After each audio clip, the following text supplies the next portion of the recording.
this month, hopefully this month, I have no idea when this video is going to come out and how long it's going to take, hopefully still within September, is the 30th anniversary of Animaniacs, the original 90s version, on September 14th, 1993, not September 14th, September 13th, that's what I meant to say. It was the 30th, was when Animaniacs first premiered, and I want to talk about how great this show is and why I love it so much. Some of you might be wondering, David, how did you grow up with the show? Like, this, you weren't there, you didn't see this, like, back in the 90s when it first came out. Some might even say I was very much not even alive yet. Well, you see, I'm sorry about the annoying cars and the fact I can't hear the cars. Screw you! Well, you see, I did not watch the show back when it first premiered on, like, I think it was either Fox Kids, I believe, yeah, and then later on it went to Kids WB from the research that I've done. But I did watch it many years later when they would rerun it on The Hub. I believe now the channel is called Discovery Family or something like that, but The Hub, that's what they were called back when, like, during the 2010s, I believe, or, you know, from what I remember. And they would air shows like My Little Pony, Friendship is Magic, Dan vs. Transformers Prime, and at some point they started airing reruns of Animaniacs. And I remember as a kid, I was just like, I wonder what this is about. And my mom said, like, oh yeah, I remember, I watched that as a kid. And I was just like, oh, that intrigues me, because at the time, like, I was starting to really grow this fascination with older animation stuff from like the 80s and 90s, and so, you know, back and forth, you get what I mean. And so this, I was like, oh, okay, this is my chance to see what my mom used to watch, and I just was obsessed with the show. Like, I would like quote it so much at school, even though a bunch of the other kids, I guess, didn't know what I was talking about. And like, I would even like recreate some of the skits and episodes with my own toys. And then like later on, I would watch it like on like Netflix when it was there for a little bit, back when I didn't have like the Hub anymore, and like I guess they wouldn't like show the episodes anymore, and I would watch it on Netflix. But then after it left Netflix, I was just like, all right, screw it, I'm gonna ask for the DVDs, the complete series, for Christmas of that year, like after it had left Netflix, and I got it. And funny story about that, I remember that very Christmas, or like the Christmas, like, yeah, I think it was Christmas, it was after midnight, I was up a bit late because I just like wanted to sneak in to see what the presents were. I wasn't gonna open them, I just wanted to see what was inside them, and I opened one of them, but only slightly, so that way I could cover it up, like, you know, right, and hide it so it didn't look like anyone opened it. But I saw Animaniacs, and I was just like, oh my god, yes, the DVDs, oh my god. Yeah, but yeah, I got the 4 volumes of DVDs. Not the movie though, not Wacko's Wish. For some reason that didn't come with it, and I got a whole other story involving that. But basically, I had the entire series on DVD, and it was honestly, it just made my day. It's just like, it's one of the best Christmas presents I ever gotten in my life. And I can, oh man, it's just, yeah. Animaniacs, basically what I'm saying is, I really love Animaniacs. It's something like I loved as a kid, and I just keep loving and loving more. And it's basically like something that I still show every now and then. Like I don't really talk too much about Animaniacs in like my videos, but if you know like the profile picture for the channel and a bunch of my socials like Instagram and Twitter, I'm not gonna call it X, disgusting. My profile picture is Yakko from Animaniacs, various different pictures of Yakko, and the ending music that I put at the end of every one, or at least most of the my videos on here on YouTube, is an 8-bit remix of the Animaniacs theme done by 8-bit UZZ, I believe is what the channel is. They do great music, check them out. And yeah, basically what I'm saying is, I do love Animaniacs and I try to show it, but here, finally gonna give my chance to fully go in depth about why I love Animaniacs, why this show means so much to me, and what makes it so great, in honor to celebrate its 30th anniversary this month. So yeah, Animaniacs, it's I just love it. I want to talk about it. So this video is gonna be structured pretty differently from, hold on, okay, there. It's gonna be structured differently from the last time I did a big like retrospective type video for a show, that being Gravity Falls, where that show I went season by season and also touched on like things here and there, like the shorts and like the various books, because there was ultimately a story going on, and also character development as it went along. So I was like, okay, I'll cover it season by season. But this, I'm not really gonna do that, because like, if there are various seasons of the show, but because there isn't really an ongoing plot, it's a variety show, mostly focusing on telling like skits, like, and like doing comedy and all that stuff. I don't really feel like going like over season by season. It won't really make sense. It ultimately would just be like, oh, okay, this season had a lot of good episodes, and this one also had a lot of good episodes, and like, you know, oh my god. Basically what I'm saying is, I think it's funny like all the way through, and I don't really know if there's like a season I could say is better than the other. They are all equally good in my opinion, or at least good in different different ways. But basically, it's just a funny show is what I'm saying. So the way that we're going to structure it is I'm going to talk about the different segments that go along with the different characters. So I'm going to talk about the Warners. I'm going to talk about Pinky the Brain, the Goodfeathers, Slappy, Skippy. I'm going to talk about like Minerva Mink, even though she's not in a lot of episodes, and Chicken Boo, because I am a Chicken Boo lover. And if you're here in David Definitive edition, you gotta respect Chicken Boo, okay? You know, we're a Chicken Boo loving household. So yeah, going character by character is the way I want to go with when talking about just how amazing the show is. And something else that I'll definitely go into detail of when I actually talk about the characters and the various segments is the many things that go into the show that I think make it work so well. And some of those things include the voice acting. Like, first of all, the voice cast in the show is stacked with talent. Look, so many of them doing so many great original character voices for like the original characters in the show, but also doing a good job at impressions for whenever they mimic or mock a celebrity. They do such a great job, and like I love the cast of the show. It's one of my favorite casts for like an animated show or just any show in general ever. You got Rob Paulson, who might just be my favorite voice actor of all time, Jess Harnell, Tress MacNeille. You got Frank Welker. Jeff Bennett does voices every now and then, I believe. You got like, oh my gosh, you got Bernadette Peters. I don't know, I can't remember names. I'm just so excited to talk about the show. Bernadette Peters, that's right. Musical theater legend Bernadette Peters is in the show. You got Nancy Cartwright. Just like so many talented people. It's just like they're incredible. It's another like aspect of the show that's really incredible is the voice director Andrea Romano. She has done voice direction for a lot of shows like Batman the Animated Series, Ninja Turtles, Teen Titans, and it's like here she is also really good, like helping like these amazing voice actors be even more amazing in these roles. And like man, Andrea Romano, she's just amazing. She's lovely. Yeah, she does incredible work.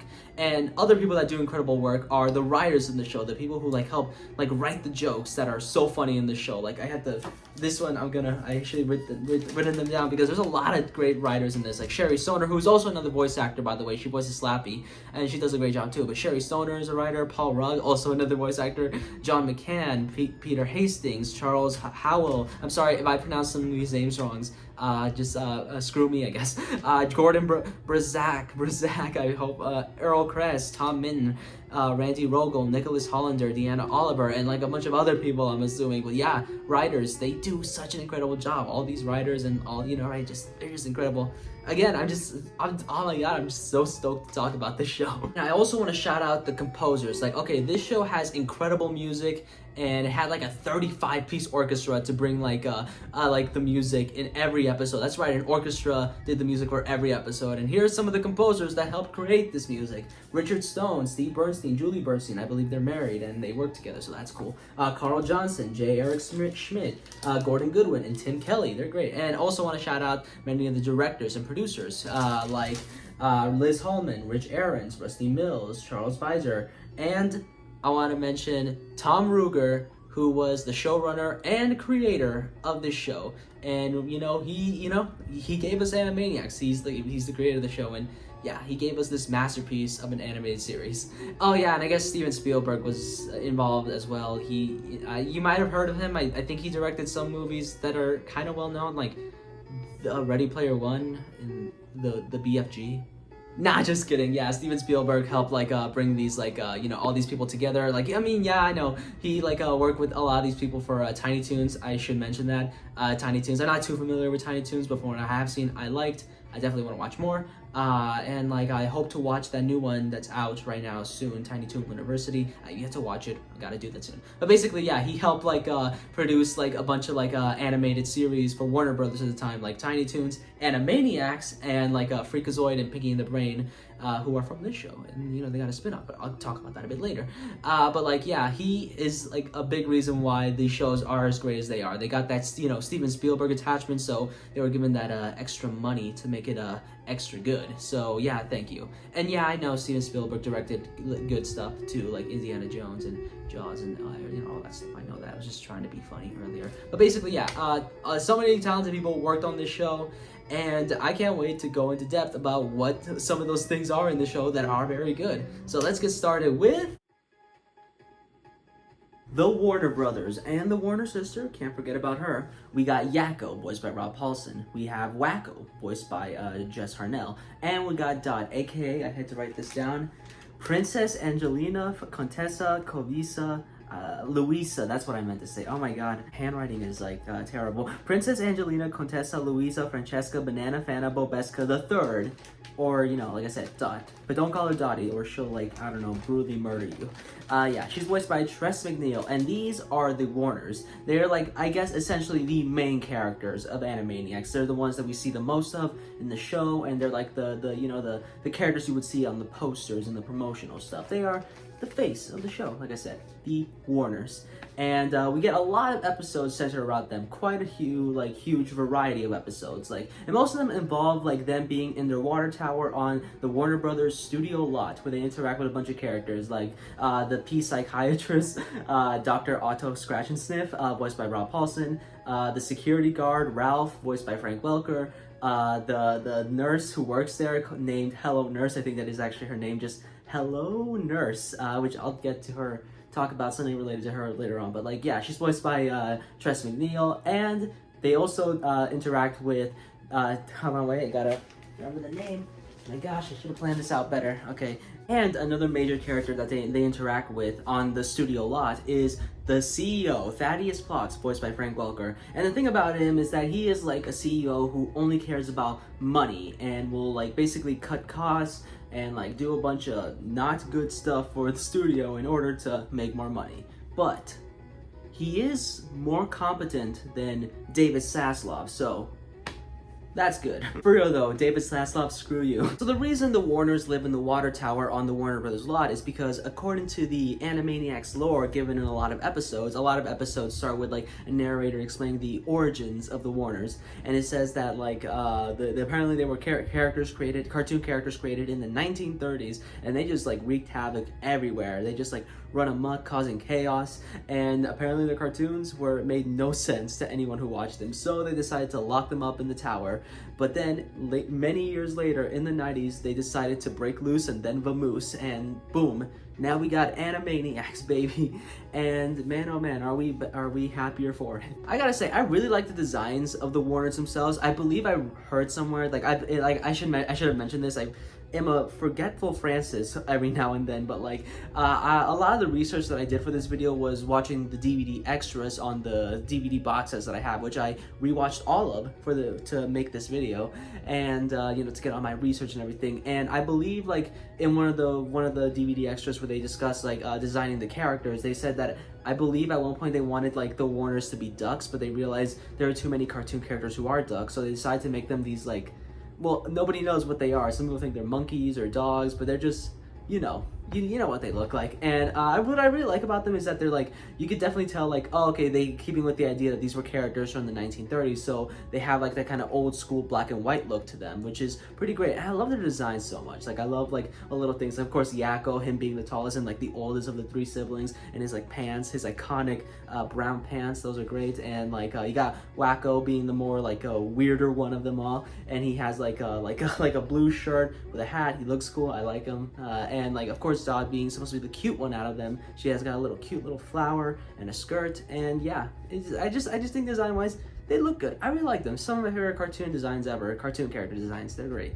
I'll go more in depth into the different personalities of the Warners, but first I want to go ahead and go back to what I was saying is we get many episodes of them on the Warner studio lot where they just annoy Dr. Otto Scratch and Sniff or Hello Nurse, which I'm gonna talk about some of that later on. Don't worry. And then like I said, the CEO plots, or the security guard, or sometimes even this one character that shows up every now and again called Mr. Director, and I believe he's voiced by Paul Rudd, one of the writers on the show, who will also become a voice actor for Freakazoid, where he would voice the title character Freakazoid, and he's a great voice actor. I like him a lot in Freakazoid, and I like him a lot in this as the Mr. Director. He's this I believe he's doing a Jerry Lewis impression, and so he will speak normally, but then all of a sudden he'll just start sounding weird and then say words like Freund-Leben, and it's great. I love it. It's hilarious.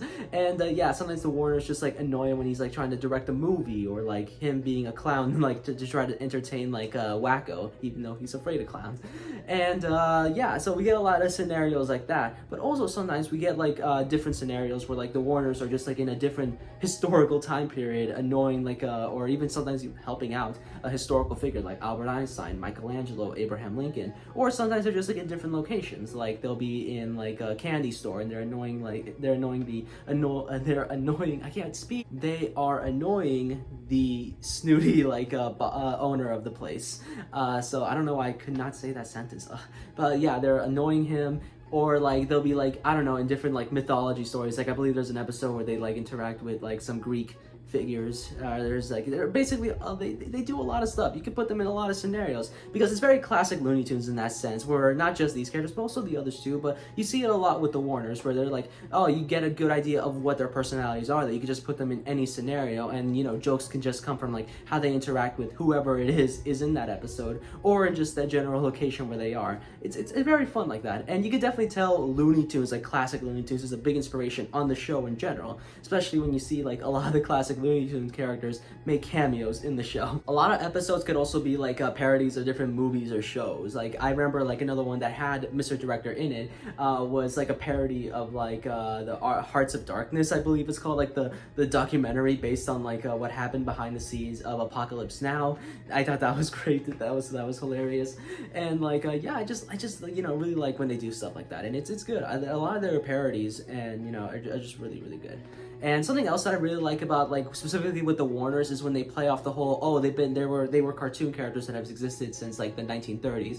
And so sometimes like there's like this one episode where it formatted itself like in between like the segments there would be like these interviews with celebrities, or like, you know, parodies of celebrities. You know, they didn't get the actual ones. They got voice imitators, but they did a great job. But like basically they were just talking about what it was like working with the Warners and how some of them did not like it, and I thought that's great. And there's another one where they celebrate the in-universe 65th anniversary of the Warner Brothers, and it was treated like it was like a sort of like a big ceremony thing. I like that one a lot. That's one of my favorite episodes.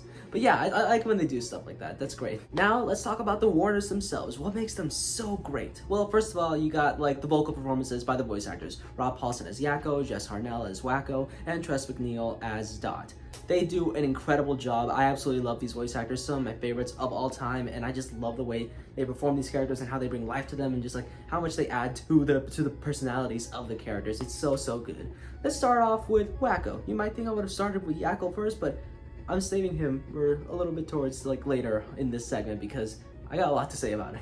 But Wacko, what I really like about like what Jess Harnell does with his vocal performance as Wacko is that like instead of going for like a generic like wacky cartoon character voice as one would do when they hear the name Wacko, instead he was like, when he was auditioning for the character, apparently he was told to do an impression, and at first he did Elvis, but then they decided to do John Lennon from the Beatles.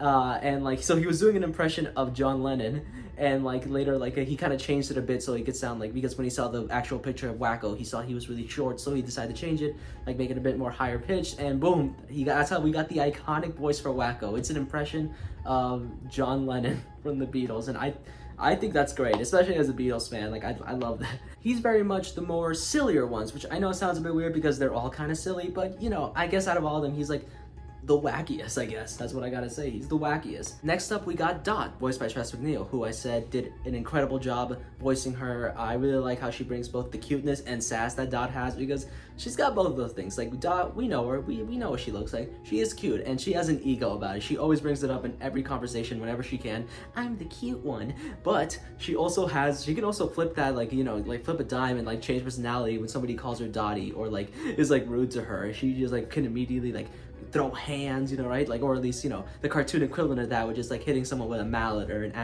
anvil.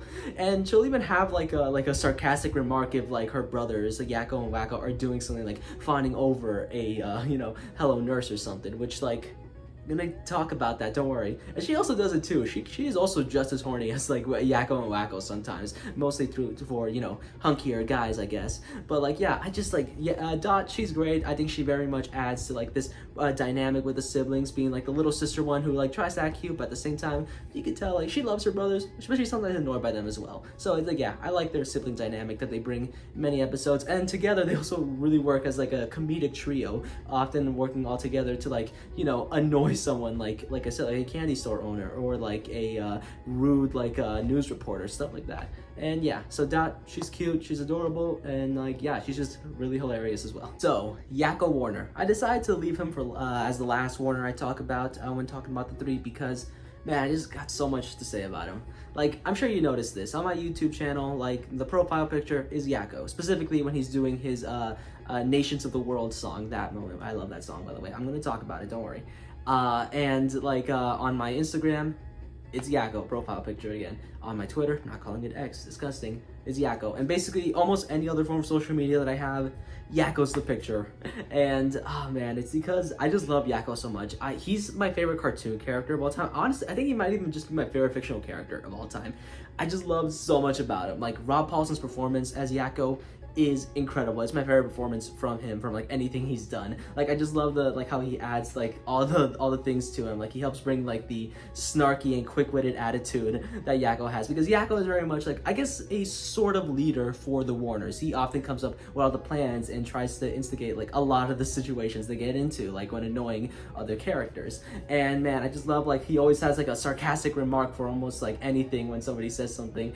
And like one of my favorites is of course when someone accidentally does a sexual innuendo, which the show has a lot of sexual innuendos. He'll do his iconic "Mwah, good night everybody." I love that so much. I just love that so much.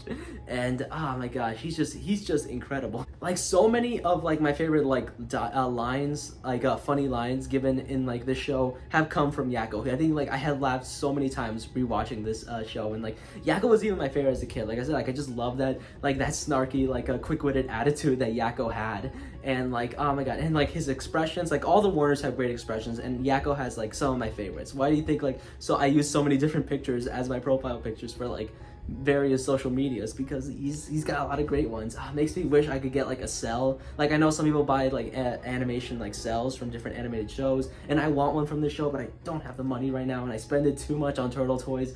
But like, man, I gotta get one day, and I'm gonna have it framed, and like it's gonna be incredible. I'm looking for a good one. But like yeah, anyway, Yakko, I just love him so much. Like I said, I love his quick-witted and snarky attitude. I like his design. I love Rob Paulsen's performance as him. I love a lot of his jokes. He's just, oh my god, he just brings me so much joy. Like when I say he's my favorite character, I know he's not like the most complex or deep, because this is Animaniacs, is a comedy variety show, you know. It's like, you know, it's just mostly meant to be funny. But like Yakko, he's just like, there's something about him that just fills me with serotonin whenever I watch him. He's great. And yeah, bro, I love Yakko is what I'm saying. He's great. Speaking of like when it comes to like the faces that Yakko makes, like a lot of the like Warner's like episodes have them like doing funny expressions in them. Like so many great ones that I love that just make me laugh whenever I see them. Like there was one episode where they're like it's like the space invasion episode where they're taken by like aliens, and in the beginning there's like one scene where Wacko does something weird, and then Dot just looks at him at like Yakko, and he goes like, "Hey, he's your brother," and then she just looks at the camera, and it's just like, or not the camera but the audience. You get what I mean. And the expression is just hilarious. And that just leaves me to talk about like the designs of like or like specifically how like there's some inconsistencies within the show, like how like, yeah, there are many animation studios that help like animate the show, and because of that, like sometimes the characters will look a little bit off model every now and then, but I personally don't really mind it, because like first of all, I just love the way the show looks, and like I feel like the inconsistencies kind of adds to the zaniness of the show, where it just like looks very funny, you know, right? So it's like, hey, it's a funny show where the characters look funny every now and then, so you know, if it looks inconsistent, as long as it's still funny, I don't really mind. But yeah, that's what I'm saying is the expressions from the Warners are just great. Alright, so if you remembered earlier, I kept mentioning Hello Nurse, and how I kept saying I'm gonna get to her. That's because I want to talk about some things that I will like go into a bit of a detail a little bit again later on, but it will be very brief and short. It's like, okay, so Animaniacs is a show from the 90s, and I feel like 98% of it still holds up to this day. Like, a lot of the comedy is still hilarious. Like, I mean, I even still enjoyed it, even though I didn't, like, fully understood every one of its references as a kid. When, like, I watched it back during the 2010s, I was just like, hey, I don't exactly know what that's referencing, but I didn't really care because it was still funny. And maybe a few pop culture references maybe like are feel like, I don't want to say dated, but like wouldn't make entirely sense to like kids nowadays. But like I said, most of it still really holds up. However, there are maybe like some things that also feel like, you know, you know, like have also not aged the best. And that is like how the Warners are incredibly horny. A lot of characters in this show are. They are super duper horny. And whenever they see Hello Nurse or just an attractive female, or in the case of Dot, just an attractive guy, they would go, Hello Nurse, and then do a bunch of crazy, wacky cartoon expressions showing just how horny they are and how, you know, right? And then they would like go ahead and like chase them while like chase the attractive people while they're running away. And do you see where I'm going with this? Some part of me goes like, no, it's supposed to be like exaggeration. It's supposed to be funny because those expressions that they make are hilarious. But then, you know, you see them like kind of chasing after these people who most of the time don't want to be like near the Warners. Some could take it as like oh, okay, that's sexual harassment, you know? And like, it's something when I was like rewatching the show, I wasn't thinking about it too much until I remembered that the revival show of Animaniacs on Hulu, which I'll talk briefly later on in this video, didn't have Hello Nurse. She was not one of the characters that returned for the show. And I realized, wait, I don't think the Warners actually do that anymore. Like, they don't go, Hello Nurse, like from what I remember, you know, and then like go chase around. Like from the episodes that I've seen of the revival season, which I have yet to finish like the third season, but like basically the thing is, from what I do remember is like I don't think they ever actually did that. So it's just like, if they didn't bring that joke back, I feel like that says something about like the joke itself. And you could say, David, you're overthinking it. It's not meant to be taken like that. It's just supposed to be exaggeration, cartoony exaggeration. And while I think there is some truth in that, I do still feel like it should be mentioned that, hey, they do that quite a bit in the show. You know, the whole Hello Nurse thing, you know? It's like, you know, I just feel like it's worth mentioning. So yeah, like I said, I feel like that was just important to know. But regardless, I still love the Warners. I think a lot of the greatest episodes from Animaniacs are Warner-centric, and they're just a lot of fun. These characters are great. They're some of the best cartoon characters ever made. But they're not the only characters in Animaniacs, especially not the only iconic ones from the show. There's another set of Animaniacs characters that a lot of people associate with the show that are probably just as iconic and maybe even just as loved, and that is Pinky and the Brain. Yes, Pinky and the Brain. One is a genius and the other's insane. Yeah, so Pinky and the Brain are two lab mice who like are like every night they just like hang out, but then Brain goes like, all right, time to take over the world. And we see them like their different attempts at trying to take over the world, with Brain often making a plan that seems very intricate, and then Pinky kind of helping him out, but always messing things up. And basically every episode we see them with these attempts of trying to take over the world, but then something bad always happens that, like, you know, messes up their plans, and boom, they fail. And then every time it goes like, all right, we got to prepare for tomorrow night. And then Pinky says, why, Brain, what are we doing tomorrow night? The same thing we do every night, Pinky. Try to take over the world. They're Pinky and the Brain. You know the bit, you know it. And so yeah, that's basically every episode. And like you would think that's formulaic, and yeah, it kind of is, but like it's a good formula. Like something being formulaic doesn't automatically mean it's bad. It's what you do with the formula that makes that, you know, can make it good. And yeah, the formula is very good. Something that is like really fun to see is the creativity of the plans, of like how, like, what is going to be the plan this episode for Pinky and the Brain. Like, what are they going to do? Like, there'll be an episode where Brain becomes a country singer, so he can use his music to mind control the world into thinking he's the ruler of it. Or there's another one where they're like in, like, say a different location or like a different time period, like a fairy tale medieval like time period where he has to like get a dragon's like a toenail or like a dragon's thing. I forgot what specifically it was. I know, fake Animaniacs fan. So he can make this spell, like, or this potion, so that he can, like, you know, take over the world, basically. You get various plots like that, and I think it's like they come up with some really interesting stuff for what the plan is. Like, another one that I really like is they travel back in time so that they can like get mice to be the rulers of like the main dominant species on the planet, and the plans to try to get mice to become intelligent enough to get to that level is pretty funny. And then like the reveal at the end of what happens when mice do actually, like, you know, are the dominant species on the planet is really funny. I like that one. I'm not gonna review what it is, but just watch it, it's great. And another thing that you also are excited to see when you watch Pinky and the Brain episodes is how is the plan gonna fail? Like I said, like I already said, like I love the reveal of what happens when like the mice actually do become the dominant species. It's great. But then you also get a lot of other great ones, like mainly with Pinky messing something up, and then, you know, right? making a fool out of Brain, basically, and a lot of it is very, very funny. Pinky and the Brain episodes are just a ton of fun. I will admit that later on, you kind of see less Pinky and the Brain episodes, but that could be because during the later seasons of Animaniacs, Pinky and the Brain were actually having their own spin-off airing at the same time. That's right, Pinky and the Brain got their own spin-off, their own show, which makes sense, honestly. Like, yeah, the format really does fit, can fit its own like show as well, and I've seen a little bit of it and I like it. Maybe one day I'll like go more in depth with it and watch more of it. I don't know. Point is, Pinky and the Brain, they have a lot of fantastic episodes. Again, also some of the best Animaniacs episodes are Pinky and the Brain episodes, and I love them. And of course, when talking about Pinky and the Brain, I have to mention the incredible vocal performances of Rob Paulsen and Maurice LaMarche. That's right, Rob Paulsen voices Pinky in this, and like I said, he voiced like Yakko and Dr. Otto Scratch and Sniff. And I'm sure you've noticed at this one because I repeated quite a few voice actor names, but the voice actors voice more than one character, or at least a lot of them do. So there's gonna be some names you're gonna hear a lot, but that's great because these voice actors are amazing, and I want them to voice like a ton of characters. So yeah, Rob Paulsen voices Pinky, and I like the voice that he does for him. It's like a sort of Cockney accent, I believe, and as you can tell, it's supposed to be like for like a dumb character. It's really funny, and thankfully it's not like one of those voices where like if you hear it for a long period of time you're gonna get really sick of it. No, I could listen to Pinky forever. I think he's great. And yeah, I definitely think like the vocal performance adds to a lot of the jokes, especially many of the running gags that they have with Pinky.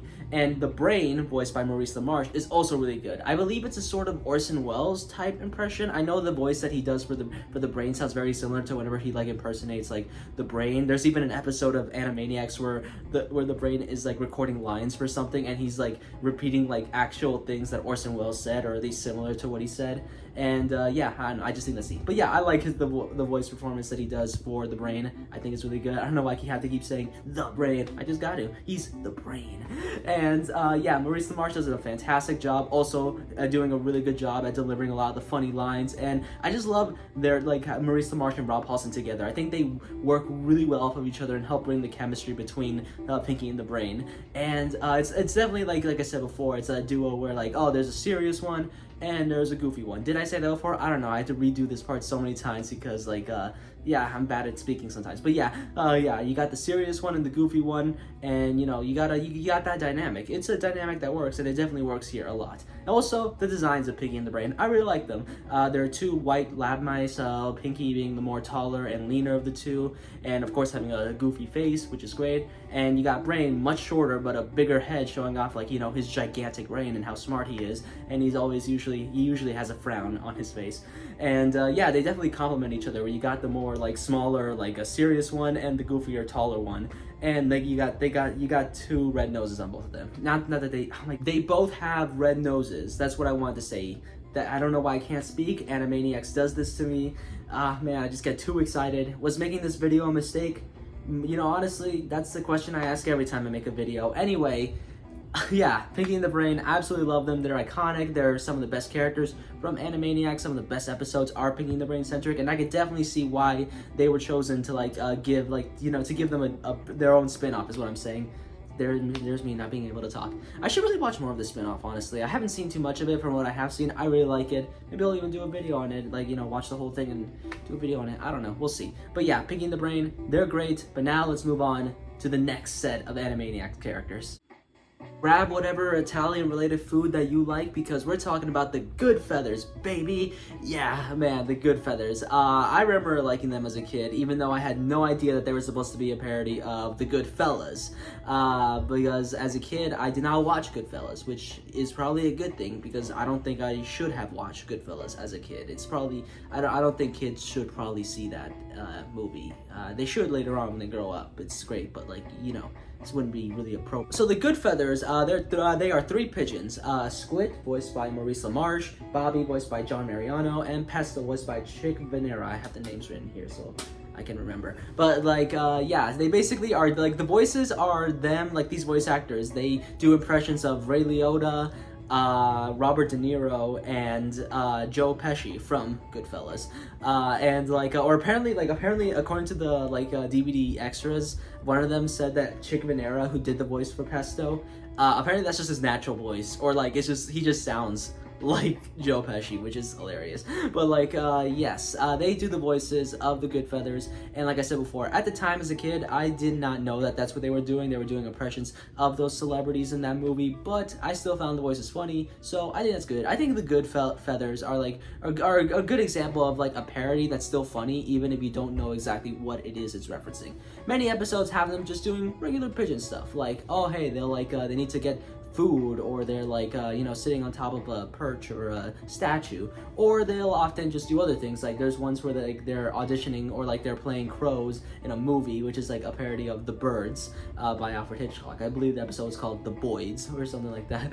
And then there's another one where they just do West Side Story, but it's called West Side Pigeon, and the music in that one is really good, which I want to talk a bit about. The music in the show is fantastic. I think it definitely adds to a lot of jokes where the music elevates to fit like the comedy, and I just like it a lot. But also they often imitate other sounds, like in this one, West Side Pigeons, where they try to imitate the sound of West Side Story, Stephen Sondheim, I believe, type of music, and it fits really well. The music is really elegant and nice, and it just sounds so good. And even the songwriting in the show is so good. A lot of the songs are super great, and I like the ones here. Like they are basically traditional musical numbers, and they're very good. I like them a lot. It's the songs slap, is what I'm saying. A lot of them do. And I'll definitely talk about some of the more original songs from the show later on. But like, yeah, I think West Side Pigeon is a really good example of like how this show uses music in it, and like how good the music is what I'm saying. Yeah, the music's great, and the designs of the Goodfellas themselves are also really good. Bobby is the more like taller, or like a more leaner one of the three, and he has like gray and blue in his color scheme. Squid is the more medium-sized one. He always has a goofy smile on him, and his color scheme is like completely gray, or at least 2 different shades of gray.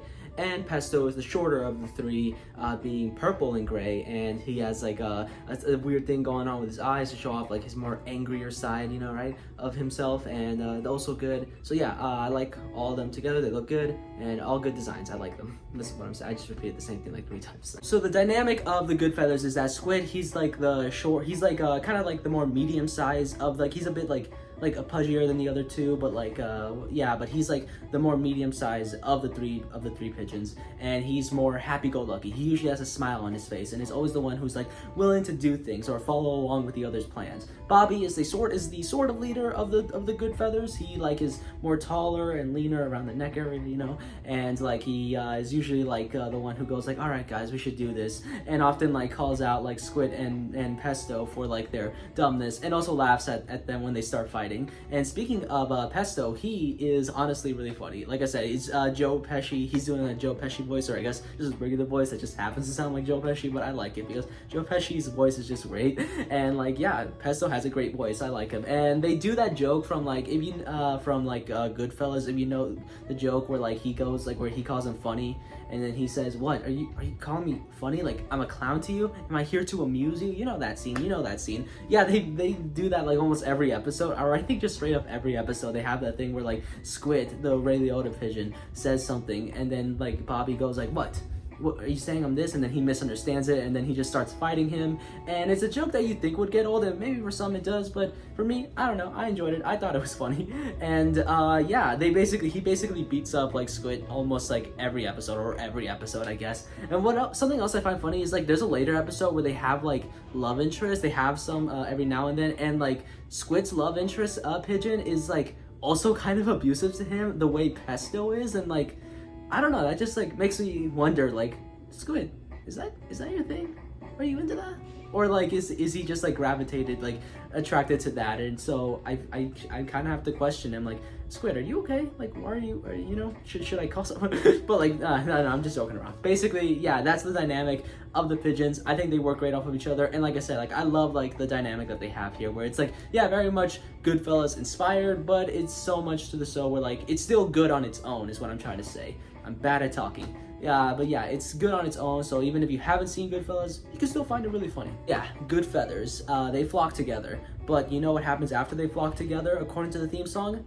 Well, Slappy Squirrel slaps him with her purse. That's what happened. Now we're talking about Slappy Squirrel, one of my absolute favorite Animaniacs characters. A lot of great episodes also involve her, and man, she's just great. She's voiced by Sherry Stoner, who I mentioned before, was actually one of the writers on the show. She wrote a lot of great episodes, and apparently, like according to one of the DVD like extras, she said that I correct me if I'm wrong, but like I believe she said that originally she wasn't gonna do the voice, but then when she was like pitching like the idea of the character to either Steven Spielberg or like just someone who was working on the show, that what she imagined like the character to be, she was doing that voice that we hear her do in the show, and then they were all like, that's perfect, just do that, and then that's how she got the role. And man, oh man, her performance is absolutely great. She plays Slappy as this like cranky old cartoon character who doesn't really like a lot of the new stuff and always has something to say, and she likes more of the classic stuff, and man, she's great. I absolutely love her. Some great line deliveries, and yeah, Sherry Stoner here, she's amazing. She's amazing as Slappy. But going back to Slappy the character, Slappy Squirrel is this old cartoon veteran who was around for the classic Looney Tunes stuff, and she is now an elderly woman who is grouchy, she's bitter, and she loves to solve problems the old-fashioned way with mallets and anvils and dynamite. Just the classic cartoon slapstick that is really great. I think Slappy episodes does a really good job at showing like how good slapstick humor is done in Animaniacs. Again, very reminiscent of classic Looney Tunes, which makes a lot of sense for Slappy because she, in the context of the universe of Animaniacs, is a classic Looney Tune. She's even shown with like the previous cartoon characters like Bugs Bunny and Daffy Duck, and every now and then she'll like just talk to someone and go like, hey, you remind me of a young, and then insert like either a Looney Tunes or Hanna-Barbera character, like a young George Jetson or a young Scrappy-Doo, something like that, kind of showing like, oh, she's got the dirt on all the classic cartoon characters, which is great. The dialogue in the show is just great. Again, like a ton of great writers like Sherry Stoner, who wrote quite a few like Slappy episodes. Makes sense since she voiced the character. But yes, I think Slappy Squirrel episodes are really funny, and I love Slappy as a character, just being like this bitter, grouchy old cartoon character who still got some in there, right? Still got some of that talent in there. Many episodes also have her with her nephew, Skippy Squirrel, who is like supposed to be like her nephew. I don't know why he's like living with her. Maybe his parents just are dead or something. I have no idea, but like, or maybe they're not. Maybe they just don't want him. I'm kidding. Maybe who cares? He's with Slappy most of the time, and I like them as a duo. He's like the much more cuter like squirrel who is like pretty impressionable sometimes. Like he's the one who gets like down with like most of the trends, and then Slappy will come in and go like, wow, that is dumb. Let me show you the way like things used to be done, the old classic cartoon way. And it's fun like the way he like learns from her, and then like whenever he does something that's reminiscent of the classic cartoon stuff, and then she goes, good boy. Yeah, you're learning. And of course, I gotta mention Slappy's catchphrase, which she says in almost every episode. Now that's comedy. Man, it's great. Many episodes also have her like interact with like various different things that just annoy her, like whether it be like maybe someone is messing with Skippy, or like and so she, like there's an episode where like he's being bullied, and she goes like, oh, I know what we should do this, but then like it's just like the classic cartoon slapstick, but Skippy goes, no, remember, we can't, because we're like that's not okay, because like the episode is essentially making fun of the cartoon censors that were happening at the time, like they were being censored, and she was like, dang it, and so like he has to solve the problems more like non like violently, but doesn't go well, so they had to solve the problem like most problems are solved in cartoons, with violence, and it is great. Another episode where like just something that annoys her is one where like apparently is based on a true story, where Sherry Stoner was saying that one day she was just walking, and then she was like drinking like a soda, I believe she said, and then like she decided to just throw it in like a garbage can nearby that was near someone's house, and then the person came in and was all like, you can't do that, get that out of there, and then she did, and then she was all like, I wonder how Slappy would respond to that. And so they made that an episode where she was drinking a can of I think it was buttermilk, but I could be wrong. It's like my brain is kind of not great right now because I'm just got so much I want to say. But yes, yeah, she throws a can of buttermilk into like a trash can to the squirrel's house, and she gets mad, and then Slappy decides to get revenge, and it is great. It's a hilarious episode. Other episodes have her interact with some of her old enemies from her old cartoon days, like Walter Wolf, Sid the Squid, and this third character. Okay, so this is gonna be the last time I'm gonna mention something in Animaniacs maybe not aging the best over time, and like this thing is like even like less prominent than like the Hello Nurse stuff from the Warner segments, because that's like a running gag that appears in most episodes. This really only appeared in like maybe 3 episodes. His name is like dropped in like 1, and he makes a cameo in like another one that I can't remember. It's like very not often, but okay, his name is Beanie the brain dead bison. Okay, and like there's cartoon characters that we know, like both in Animaniacs and even in other stuff, that are just dumb because hey, that's funny, you know, dumb character is funny. But like, you know, they call him specifically brain dead, and like I guess they imply that he is mentally challenged, and I don't really love that. And you might be thinking like, David, it's exaggeration, it's like, you know, it's supposed to be dumb, it's supposed to be silly, but like, I don't know, just like in like there are characters in other stuff, like both like, you know, both in Animaniacs, so you got Pinky, or if you think in other stuff like you know, you got Patrick and SpongeBob that are just dumb. It's like, okay, that's the joke, but like you don't specifically go and say, hey, they're, you know, mentally challenged. And like I don't really love that they do that here. Okay, I might be like completely over exaggerating this, okay, and if I am, please let me know and I will shut up. But okay, so we know there are dumb characters in Animaniacs and even in other cartoons where the trait of that character, or one of their traits, is that they're dumb. Okay, but with Beanie, they kind of imply that he is mentally challenged, and it's a thing that I don't really love. Like his name is literally the brain dead bison, and you know, or like the mentally challenged bison, I think is what they say in one episode. And it's like, you know, it's like, it's not a great joke, and it's like something I definitely don't want to dwell on too much, because it's something that's not even that often that it appears in most Slappy episodes, or even most Animaniacs episodes. Like I said, he really only appears in like 3 stories that involve Slappy, and he makes a cameo in like one other episode in one of the songs. So really, it's like something that it's like, you know, I don't really think I should dwell on too much. And like I said, like this could be something that I might just be like over exaggerating. Like, you know, maybe some people go like, David, it's really not that big of a deal, don't make a big deal of it. And like, I definitely don't want to, because I don't want that to be the topic of like this video, but I just feel like it's worth mentioning that yes, they do make that joke. And thankfully, unlike the Hello Nurse stuff where you kind of go like, oh man, I don't know if I love that, this is like, yeah, you don't love it, but it's like, you can like kind of throw it under the rug because it's like barely there, but still it's like, I don't know. Yeah, basically what I'm saying is like, yeah, it's like a joke that, yeah, has maybe not aged the best, but thankfully it's barely there. Let's talk about something with Slappy that actually has aged great, and that is their designs, specifically Slappy and Skippy. Slappy is an older gray squirrel with a hat, and like she's always,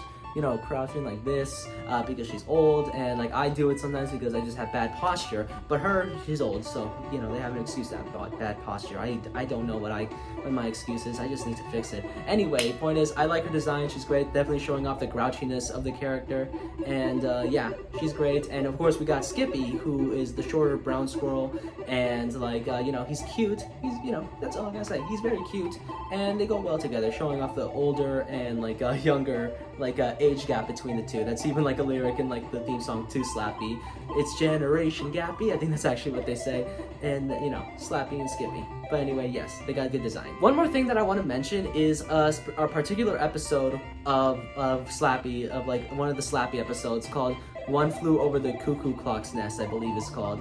And okay, so Animaniacs does have a few like episodes that have a story that takes up the whole runtime, the full 22 minutes.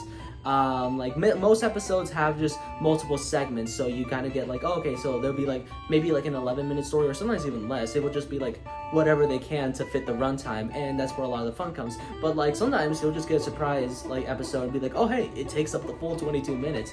Or in the case of the Warners, they had one where it was actually 2, where they had like a full 2-parter where it took up 2 22-minute episodes called Hooray for North Hollywood, which I did not mention for some reason when I was talking about the Warners. I guess I forgot to. Fake Animaniacs fan, I know. The reason I wanted to talk about this particular episode for Slappy is because it's one of the few episodes that it's actually kind of wholesome for an Animaniacs episode. Like Animaniacs has wholesome moments with like, oh, okay, some nice character interactions here, but it's mostly like a comedic show. It's like trying to make you laugh, and this definitely has funny jokes in there. Like it's an episode that is mostly trying to make you laugh, but by the end of it, it kind of has like this like pretty sweet and heartwarming moment that makes you go, oh dang, Animaniacs, I was not expecting you to make me like feel the feels right now. Okay, so the plot of the episode is basically, I guess Slappy watches too much dumb TV, and so she just starts going insane, and so they had to put her in this like mental asylum, or like this like yeah, I guess like that's what I say, like this ward, like I don't know what the exact term is, but like she has to be in a place place, and Skippy is all by himself, like in his like treehouse, and but at the same time he's like trying to take care of Slappy, and it's like a whole thing that he's dealing with. And then later on in the episode, like I guess Child Services comes in and says you can't be by yourself, and then like he just starts, he gets taken away, and he goes like, no, Aunt Slappy, and like the voice that like, oh yeah, I should have mentioned this. I believe, hold on, wait, sorry, I had to double check.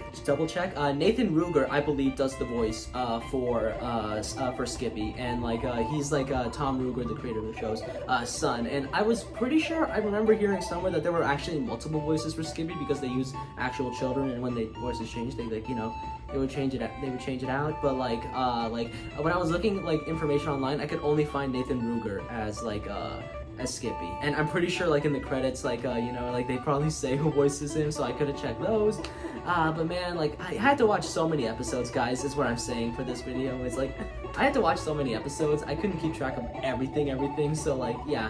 But basically Nathan Ruger, I believe, who does the voice for Skippy in this episode, like the line delivery there is like when he goes like, Aunt Slappy, no, and like he's just like he's being taken away, and you go like, dang, man, it breaks your heart a little bit, or at least it broke mine a little bit. I was just like, oh man, it's like 2 a.m. right now when like I'm watching this episode. I don't need to feel this right now. Then we go to like Slappy, who like is still at the hospital or whatever, and like she's going like, where's Skippy? Why isn't he here? He always comes at this time. And then that's kind of thing that helps her like get her mind back when she realizes Skippy is not coming. He was like, but he's always here, and so he has to help, like she has to like basically like break out and then break Skippy out of wherever he is, and then they're back together, and it's like a really sweet moment. And I'm just like, oh bro, Animaniacs, I was not expecting this, especially not from a Slappy episode, which are like mostly comedic, like most of them are, but you get what I mean. I was just like, dang, like man, this episode, like, oh man, I'm not saying it's like the most heartwarming thing ever created, but what I am saying is when you're watching this episode at like 2 a.m. because you just want to finish a few more episodes before you go to sleep, and you're already feeling really tired and some depressing thoughts may or may not be entering your mind, the emotion kind of hits. It kind of hits. I didn't cry, but man, I almost felt like I was going to. So yeah, just to stand on Slappy episode, it's like a really good one too, honestly. It's both really funny and like surprisingly has like sweet moments. Yeah, so yeah, it's a good one. So yeah, Slappy, she's great, you know, we love her. But now it's time to go on to the next set of characters. Mindy and Buttons. And before you guys ask, like, David, your hair and beard look different. Did you get a haircut? No. So in Mindy and Buttons episodes, you follow Mindy, who is like this cute little girl who does not call her parents mom and dad or anything like that. She calls them Mr. Man or lady or nice lady, pretty lady, all that stuff.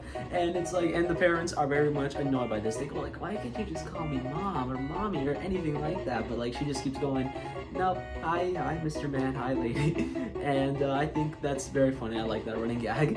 And so she's like a cute little girl who often gets into dangerous situations unknowingly. Like she'll see like a butterfly and she'll like chase it around, but through a dangerous city where there's a lot of danger. And then comes Buttons, the family dog. He is the one who protects and looks after Mindy whenever the parents are away or doing something else. And he's the one who has to often rescue her when she gets into dangerous situations unknowingly. And in the process, he gets hurt, which leads to a lot of slapstick comedy, which is really funny. I've mentioned this quite a few times before in this video, but the slapstick comedy in Animaniacs is really funny. A lot of good animation in there, and like it's always like funny seeing like the different ways Buttons gets hurt. Like, you know, like how is he gonna like have to rescue Mindy from this situation or that situation?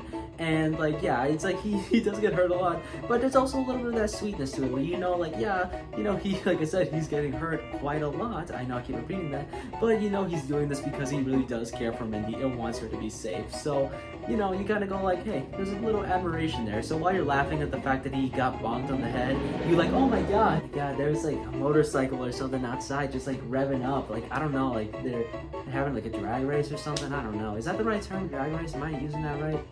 Like, is that what that is? No, that's not the point. The point is, yeah, Buttons, he cares for Mindy. So even if he gets hurt a lot and you laugh at it, you know that he cares for her. So, you know, you kind of feel like, Respect, Buttons. Respect. But yeah, Mindy and Buttons have this clear dynamic where Mindy is always getting into a dangerous situation and Buttons has to protect her. And so because of that, you get a lot of episodes that kind of put them in whatever location because you always know what the dynamic is, so it could really fit in any location. Like for example, there's one episode where they're like cave people, like Buttons is a cave dog, Mindy is a cave girl, and so you know you got a lot of shenanigans going on in like the cave world. I don't know, the caveman world. I don't know why I couldn't remember the word for caveman. The caveman world. Or you have another episode where they're in space or the future. Or you have, in my personal favorite Mindy and Buttons episode, they're in the world of Wizard of Oz. And like, usually Wizard of Oz parodies would have like the characters be the Wizard of Oz characters, in the sense like, oh, this character's supposed to be Dorothy, this character's supposed to be the Tin Man, all that stuff. But with Mindy and Buttons, instead they have like the world of the Wizard of Oz, but the Wizard of Oz characters already exist in that world, and instead of like Dorothy getting stuck up in like the tornado, Mindy gets sucked in the tornado when trying to chase after Toto, and now Mindy and Buttons are in the Wizard of Oz world instead, or like the land of Oz, and not Dorothy. And so like basically the events of Wizard of Oz don't happen because Mindy and Buttons are the ones now in this world, and you kind of see them go around like different locations and meet up with like some of the characters, but like not actually interact with them and go on a quest. They just kind of just bump into them and like, I don't know, break them or something. And I think the reveal of who the wizard in this like version of Wizard of Oz is, like who it is like, it's really funny. It's a fun cameo from another set of the Animaniacs characters, and I like it a lot. So yeah, I think that's like my favorite Mindy and Buttons episode. Design-wise, Mindy and Buttons look pretty good. Mindy is supposed to be like this cute little blonde girl with overalls. She's voiced by Nancy Cartwright, and so she says like a lot of like cute things. Like I said, I like her catchphrases. She also has another like one, like I mentioned before, that she calls her like one of her catchphrases are just like calling her parents not mom and dad, but just like, you know, Mr. Man or like nice lady. But another one that she has is like she often goes up to people and just says, like, asks them a question like, what are you doing? And then they say, and then she go like, why? Just keep asking that, and then at the end she goes like, okay, I love you, bye bye. It sounds a lot more cuter when Nancy Cartwright says it, not when my disgusting voice says it, but it's funny. It's good stuff. I like it. She's very cute. And like Buttons is like your usual kind of like dog character. I like his design as well. It's pretty good. And he's voiced by Frank Welker, and I like a lot of the noises he makes when like Buttons gets hurt. It's funny stuff. So yeah, Mindy and Buttons, pretty fun. A lot of good slapstick comedy in there, and yeah, Mindy and Buttons themselves are fun characters. I like their episodes. But now let's go on to the final set of characters that are mentioned in the intro. Yeah, if you haven't noticed, I've been going like with the order I've been going. I've been mentioning the characters that are referenced in the Animaniacs theme song. There's still a few other characters that aren't that I'll get into, but this is for characters that I mentioned in the intro. This is the next one. Is the final one. I don't think I'm stuttering too much. Rita and Runt. All right. So yes, we got another dog character in this. And Rita and Runt. We have Rita, who is supposed to be like this like small gray cat. She looks pretty cute. And she's voiced by Bernadette Peters. That's right, musical theater legend Bernadette Peters. And so because of that, you know they give Rita some really good musical numbers, and they're sung so well, but I'll get into those. And we also got Runt, this like a big like orangey brown dog, voiced by Frank Welker, and he's also fun. I think these two are a pretty good pairing. They're very much different, where like she's more of the straight man, and he's like the goofy one who doesn't know that she's a cat. And like yeah, they work off of each other really well. And I like them. Alright, so the storyline for Rita and Runt is that they are these two like stray animals. In the first episode we see them, they were actually in like a pound and they escaped. And their whole thing is that they want to find a home that they can live in, you know, right? With some owners and all that stuff, you know, just be like a normal cat and dog, you know? And in most episodes we see them try to find that elusive home where they could just stay at. And that could lead to a lot of things. Like, there'll be an episode where they're just like in the city, or they'll be like in a different time period, like during Cleopatra era. There's an episode where they meet Cleopatra, or they'll be like in this one that it's like, I believe it was like a Frankenstein parody episode. Yeah, there was that. Yeah, you could put them in a lot of locations because they just gotta find that home. They gotta find that home. And many times you have Rita sing about how she really wants a home. And it happens quite a bit, but they're great songs, especially since they're sung by Bernadette Peters. And oh my god, her songs, she nails all the songs, honestly. She really does. And I mean, of course she does. She's Bernadette Peters. She's amazing. This ties along to what I said before, where like the music in the show is really good, and the songwriting is honestly amazing. And that especially shows with Read and Run episodes, because many of them have like an original song. I believe all of them do. I could be wrong. Let me know if I am in the comments. But like, yeah, many of them have an original song sung by Bernadette Peters. Bernadette Peters' character Rita. I don't know, I can't speak, and she basically, like I said, nails them all. They're all great, and some of them are even a bit emotional. They hit a little bit. Yeah, they do. There was one episode that was, I believe, a straight up Les Mis parody. It was called Les Miserables, and like that's my only basis for why I think it's a Les Mis parody, because I've listened to some Les Mis songs, but I've never seen the show, or like, you know, the actual production of Les Mis, the musical or the movie or anything like that. So my only basis for thinking this is a Les Mis parody is the name Les Miserables. But yeah, it has the songs also sound similar to from what I've heard. The point is, it's a Les Mis parody probably, and it's very good. You get a lot of the animals singing, and it all sounds great, especially Bernadette Peters. She's, like I said, incredible. I know most of my Rita and Run segment that I've been talking about here has just been praising Bernadette Peters singing, but she's great. I love her. Her singing is awesome. She has a great voice, a beautiful voice.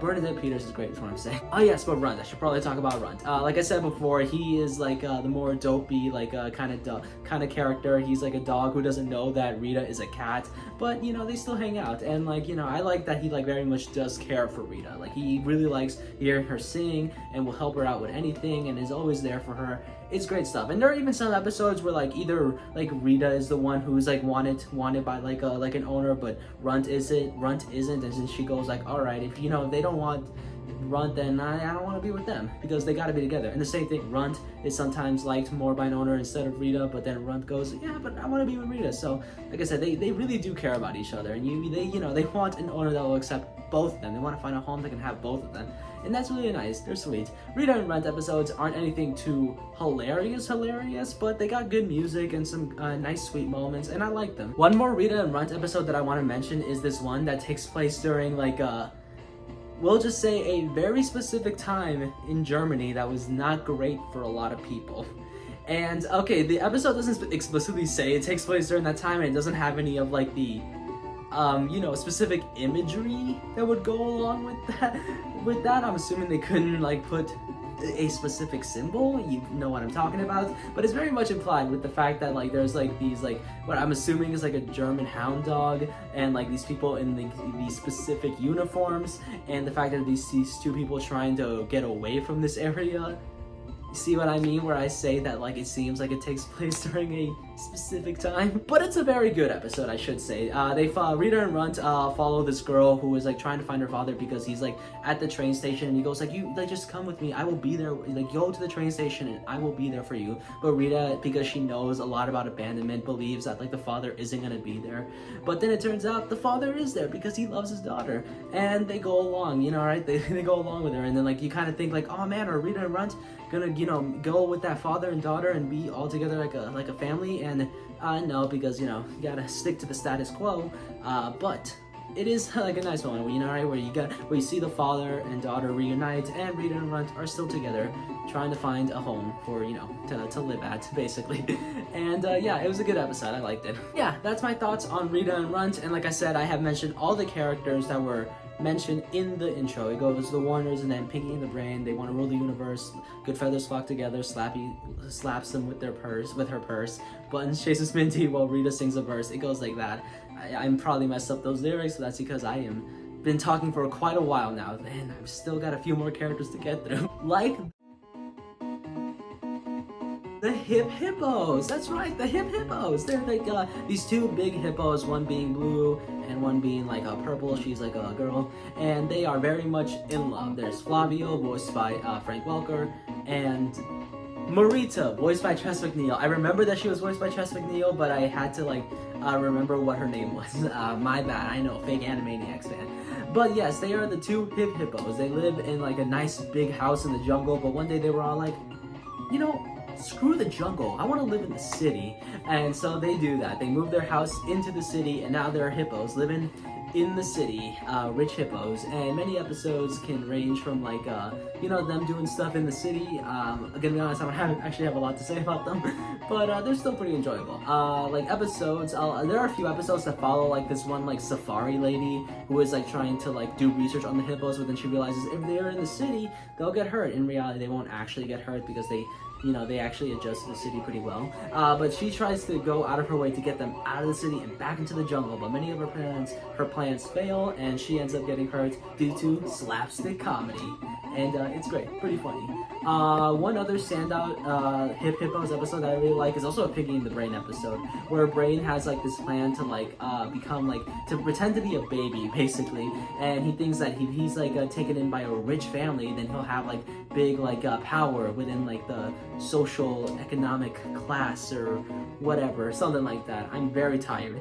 Point is, he doesn't end up in the rich family, he ends up in the Hippos family, and they treat him like a baby, and it's a whole thing, leads to a lot of jokes, good stuff. Yeah, I don't really have too much to say about the Hippos. They got a few good episodes, but nothing amazing. Some funny stuff, like I like the voice performances by Frank Welker and Tress MacNeille. I think their jokes are really funny, and their vocal performances are really funny. One thing I will say though, a lot of the humor for the Hippos comes from the fact that they are very big and chunky. Insert Madagascar 2 joke here. But that does lead me to, like, I know I said in the Slappy segment that was the last thing I was going to mention about the show, doing something that maybe has not aged well. I forgot about this, honestly. I should have probably mentioned it with the Warner segment. But, like, they mostly do this with Ralph, the security guard, jokes about his weight, which some could see as, fat-phobic. Other people could say it's an exaggeration. They're, like, exaggeratedly fat, I guess. And while I think that's somewhat true, I do think that, like, yeah, there are quite a few, like, actually a lot of number of jokes that involve someone just being, like, bigger and fat, I guess, especially with the hippos. So it's like, with the hippos, you could make the argument, they're hippos. Hippos are naturally big, they're naturally fat, so it's like, yeah, it's just like a funny animal joke, which, like, yeah, I could definitely see that. I definitely do agree with that a little bit, but again, something that I just feel is worth mentioning a bit, that some jokes in Animaniacs, not just the hippos, but also with Ralph the security guard in Animaniacs, and a few other, Warner's episodes, that, like, it does feel like maybe just a tiny bit fat-phobic. Okay, that is actually the last thing. I promise. I like I said, most of the show has aged really, really well and is still good to this day. And that is the last thing that I'm gonna say. That is like something that I feel like is like probably something that has not aged the best. So that's the last thing. I actually promise. I do actually. But yes, the hippos. Pretty fun stuff. Now let's go on to the next character. Minerva Mink, and man oh man, Minerva Mink. She's really something. A lot of people remember Minerva Mink, especially a specific community of people remember Minerva Mink a lot. And it's really funny to think that she's like one of the most remembered characters from Animaniacs when you consider the fact that she's not actually in a lot of episodes. Like, she makes cameos in a few episodes and a few songs, and she has episodes dedicated to her, but from what I can, from what I watch, episodes that are really dedicated to her are only two. Just she got only 2 episodes.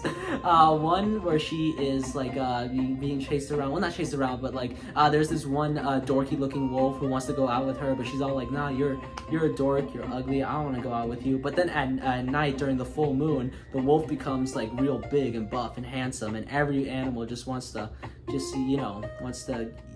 do that, basically. Again, I'm very tired. I was gonna go do a sex joke, but my brain turned to mush at the last sec. But then she becomes attracted to the wolf when it's during the full moon, but it's like, he keeps switching back and forth, and she goes like, where's the hot wolf? Where's the hot wolf? And it's like a whole thing. It's a pretty funny episode, I guess.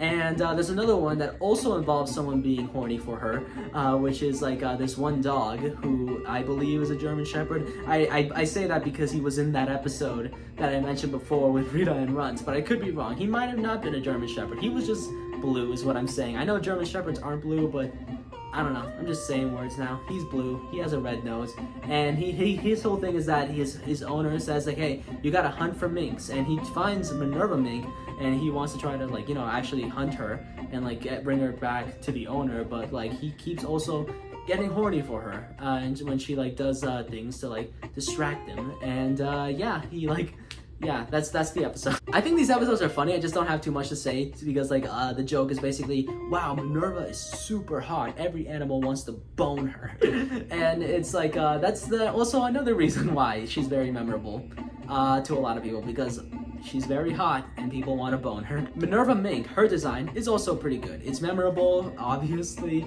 and like yeah, she, like body-wise, yeah, it's a sexy body, I'll say that.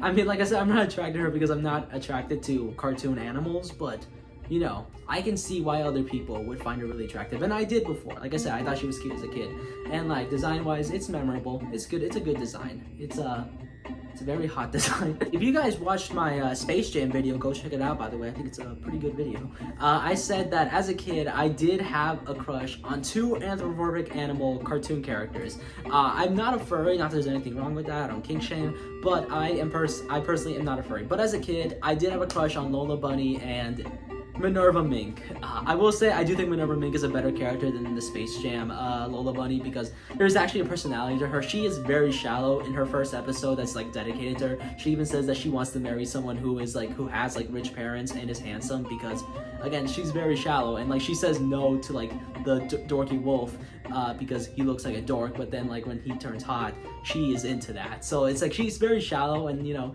that shows, but it's like very funny, I think, because it's exaggerated in the sense where she knows she's like attractive to she's attractive to like almost everyone.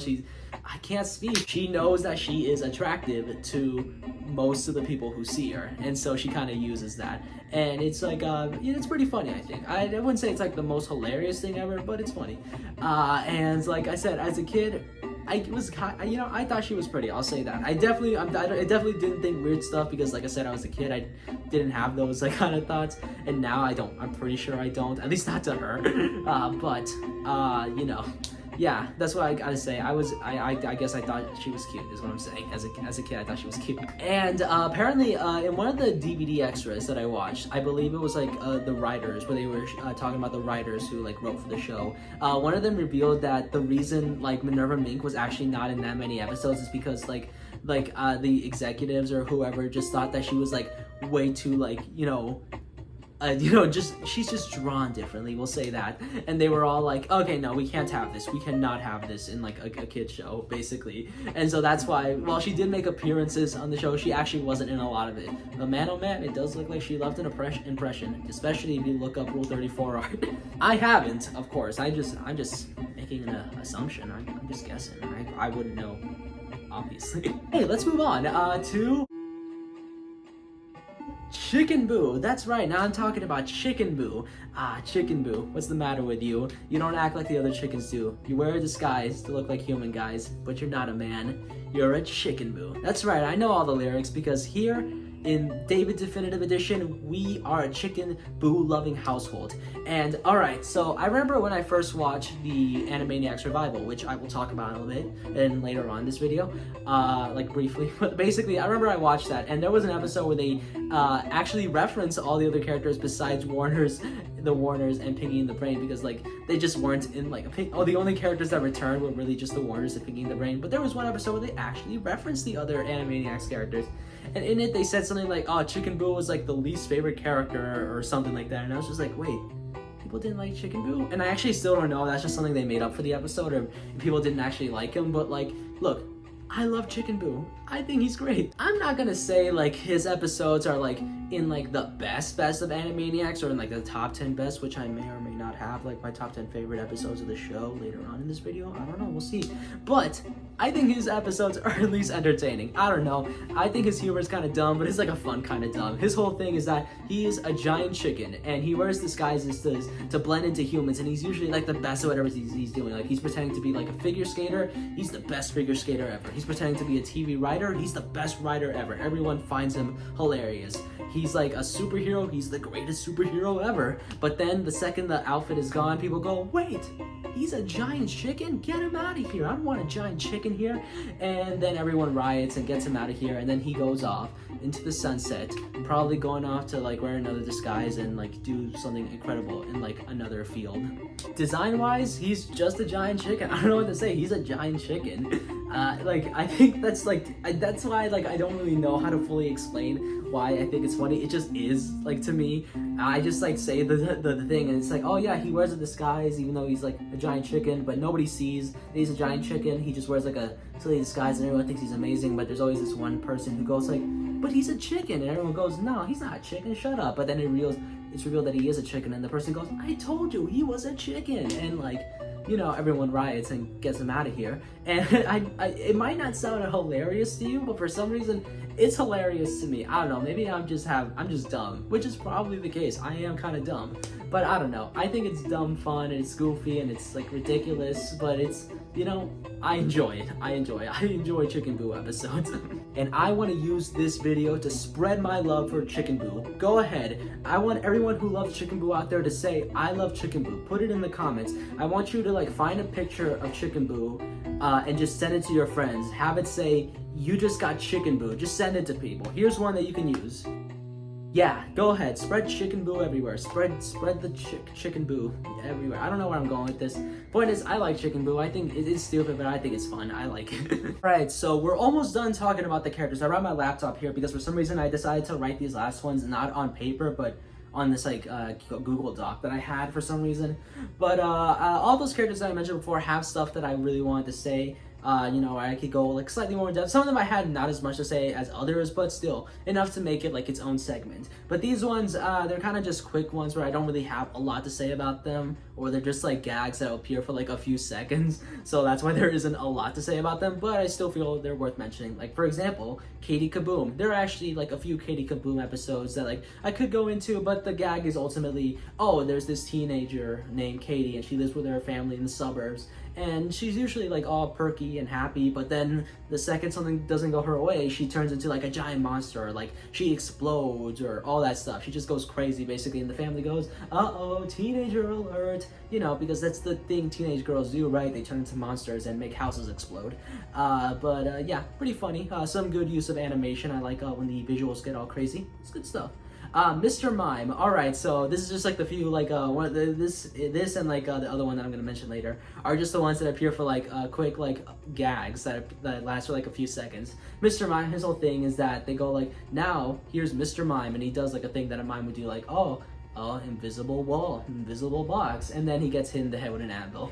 That's about it. They kind of just, it feels like these, like this one and the next one I'm gonna mention, feel like they're thrown in when they just need a few more extra seconds to like fill the runtime. So they go, yeah, Mr. Mime, you know, and yeah, but it's funny stuff. Good slapstick comedy, I think. Good idea, bad idea. All right, so this with Mr. Skullhead, who does have a few episodes, but nothing that is really all that memorable, and I think he only got like one or two. But this is the one that he's like, I feel like I remembered him more. Good idea, bad idea is where the narrator goes, all right, here's a good idea. And it's like oh, trick-or-treating on like a Halloween night. And then like bad idea, trick-or-treating on not Halloween night. I don't know. There were a lot of them. They appear for only like a few seconds, and it's like, they kind of happen rapidly. I remember there was like one episode that was just like 8 good idea, bad ideas like in a row, and it was like, I was just like, oh my god, it was really funny because I was just like, oh my god, this is just like this. But yeah, Mr. Skullhead, he's like the guy who appears and he does like the good idea and everything goes well, and then he does the bad idea and things don't go well. Yeah, so like I said, they're like things that only appear for like a few seconds, but you know, funny stuff. And I have The Flame. Okay, so he actually has like 2 episodes, and basically The Flame is like these like cute little stories where they have like this anthropomorphic flame like on this candle, and he's like usually just doing cute stuff like, you know, being like a flame and like keeping the lights on, I guess, for like this one guy who's like trying to write stuff. And then it's revealed that the guy who's like using the flame on the candle to like, you know, use it as a light to write his thing is like some historical figure, like the one who wrote the Declaration of Independence, or this one about Paul Revere, stuff like that. Like I'm sorry if I'm not explaining it well, I'm very tired, but like there's really isn't too much to say. It's cute stuff. I think the flame design is really cute. And yeah, like, you know, some neat stuff we learn about American history, which this show has a lot of, honestly. A lot of the songs also reference like American history, and like there are many episodes that have them talk to historical figures, many of them being famous American history historical figures. And most of what I know about American history is from Animaniacs and not from social studies at school. So Yeah, thank you. And the last thing I have here is another one that is just only a few seconds. It's like a gag that lasts for a few seconds, and that is the Randy Beeman kid, or apparently Colin. Apparently his name was Colin. I did not know that until like doing research for this video. I watched like these like episodes, rewatched the entire show, and I had no idea that his name was Colin. But yeah, it's like this kid in a striped shirt and hat who we see the front of his house, and then he like runs out the door, like through the door, kind of going up to the audience and saying, "Hey, Randy Beeman did this like one thing," and then like he speaks really fast, like, "Oh, Randy Beeman like got stuck in the washing machine or something like that," and then he goes, "Okay, bye," and then just leaves. That's it. That's the gag. He just talks about his friend Randy Beeman, or like his like, family. It's funny when it's like just shows up randomly is what I'm saying. I know it doesn't sound funny when I'm explaining it to you, but it's funny in like the moment, I guess, because you go like, okay, that happened. And I think that is the gag they're trying to go for. They just wanted to be like, yeah, that happened. On to the next segment. So yeah, like I said, I don't got too much to say about those, and and I think when it comes to characters, I think that wraps it up. There might be some stuff that I am forgetting, which is possible. I am dumb and very forgetful, but I think I have mentioned all the major stuff and like a lot of the memorable minor stuff from like Animaniacs, like character-wise. But don't think we're done talking about Animaniacs now, because there's still some more things I want to say. With Animaniacs being such a great show with so many great episodes, a big question comes: how do you end it? It's like I said, there isn't really any ongoing storylines. It's a variety show. Every episode you get something new and different, just different stories, no major continuity here and there. So how do you end the show? Well, some might think like, oh, you could do like a funny like a big like 22-minute special like the show has had before, like the Hooray for North Hollywood, which was a major like two-parter that the show had. But actually, no, they didn't do that. They just had like a standard episode. But there is something about this standard episode that I think actually makes it really work as a finale. Actually, technically two things, because it's the last two segments. The first like segment or so is kind of like just like normal stuff, but then the last two segments I think are like really like I don't know, something about that I really like that I think helps like this really feel like a series finale. The first segment before like the last one, like the second to last one I guess, is about like all the characters in Animaniacs being like the orchestra. They had to play the instruments so they could record the music for the episode, and this new conductor comes in saying like, "All right guys, I'm gonna be subbing in, and so let's hope nothing goes badly." But then the Warners come in, and of course everything goes badly, and they mess up like everything. But turns out they actually made it better, and the music ends up sounding amazing. You can hear like the orchestra go like big and loud and wacky and zany, and it's like a lot of fun. Like I said, I think the music in like Animaniacs is great, and I feel like taking this segment to like just kind of acknowledge just like, hey, our music is pretty cool. It's just like a really good thing. Like it's nice. I like that. And with having it be the characters play the music itself, it makes it fun, I think. And so yeah, it's a fun episode. But the last segment is the Warners, I believe, actually going to the like camera, or like not the camera but the audience, saying, "All right guys, today is our 99th episode, and so in honor of that, let's take a moment to look back on all 99 episodes." And they play this little montage where they like have like this really good like music, like, oh man, the score in this is like so good. It's like themes that we've heard before in the show but like all put together, and it's like it just sounds so good. And then you get moments like a sort of like a variety like reel, if that's the right term. It probably isn't, like just like a reel of like all like a bunch of like major stuff that happened in the show, or like a lot of the memorable episodes like from all 99 episodes, and it is great. It's really nice. And after like watching the entire show, like I was like going through my DVDs and watching the show, this like, I don't know, it made me go like, huh, this makes me really happy. Like, I know my journey is coming to an end and I won't have any like new Animaniacs episodes to watch, which at the time I was just like, okay, I think I'll have like I can actually work on the video now. But like I was watching it and it made me go like kind of like happy. I was just like, oh my gosh, this music, it's kind of like it's hidden a bit, and I like it. So yeah, so while the episode itself isn't anything grand or special, it has like good moments. Those last two segments I think are a ton of fun and have like really good music and stuff that makes me go, oh man, Animaniacs it's such a great show. And like I said, the music's good. So yeah, I think as for Animaniacs, I think this is a pretty darn good series finale. But some of you guys might be asking like, David, wait, go back a second. Didn't you say this was the 99th episode? why didn't they just make one more and make the finale like us even 100? That would be perfect. And you're right, that would be perfect. But here's the thing. We kind of already do have a 100th episode. Animaniacs Wacko's Wish was a direct-to-home video movie that came out after the show had ended, so many people consider this to be the 100th episode of Animaniacs, or the actual like series finale to the show. And I never actually watched this like in like my prime Animaniacs like era, I guess, like when I was like watching reruns on the hub like all the time, and then watching it a ton like on Netflix, and when I got the DVD set and I just went through the entire show.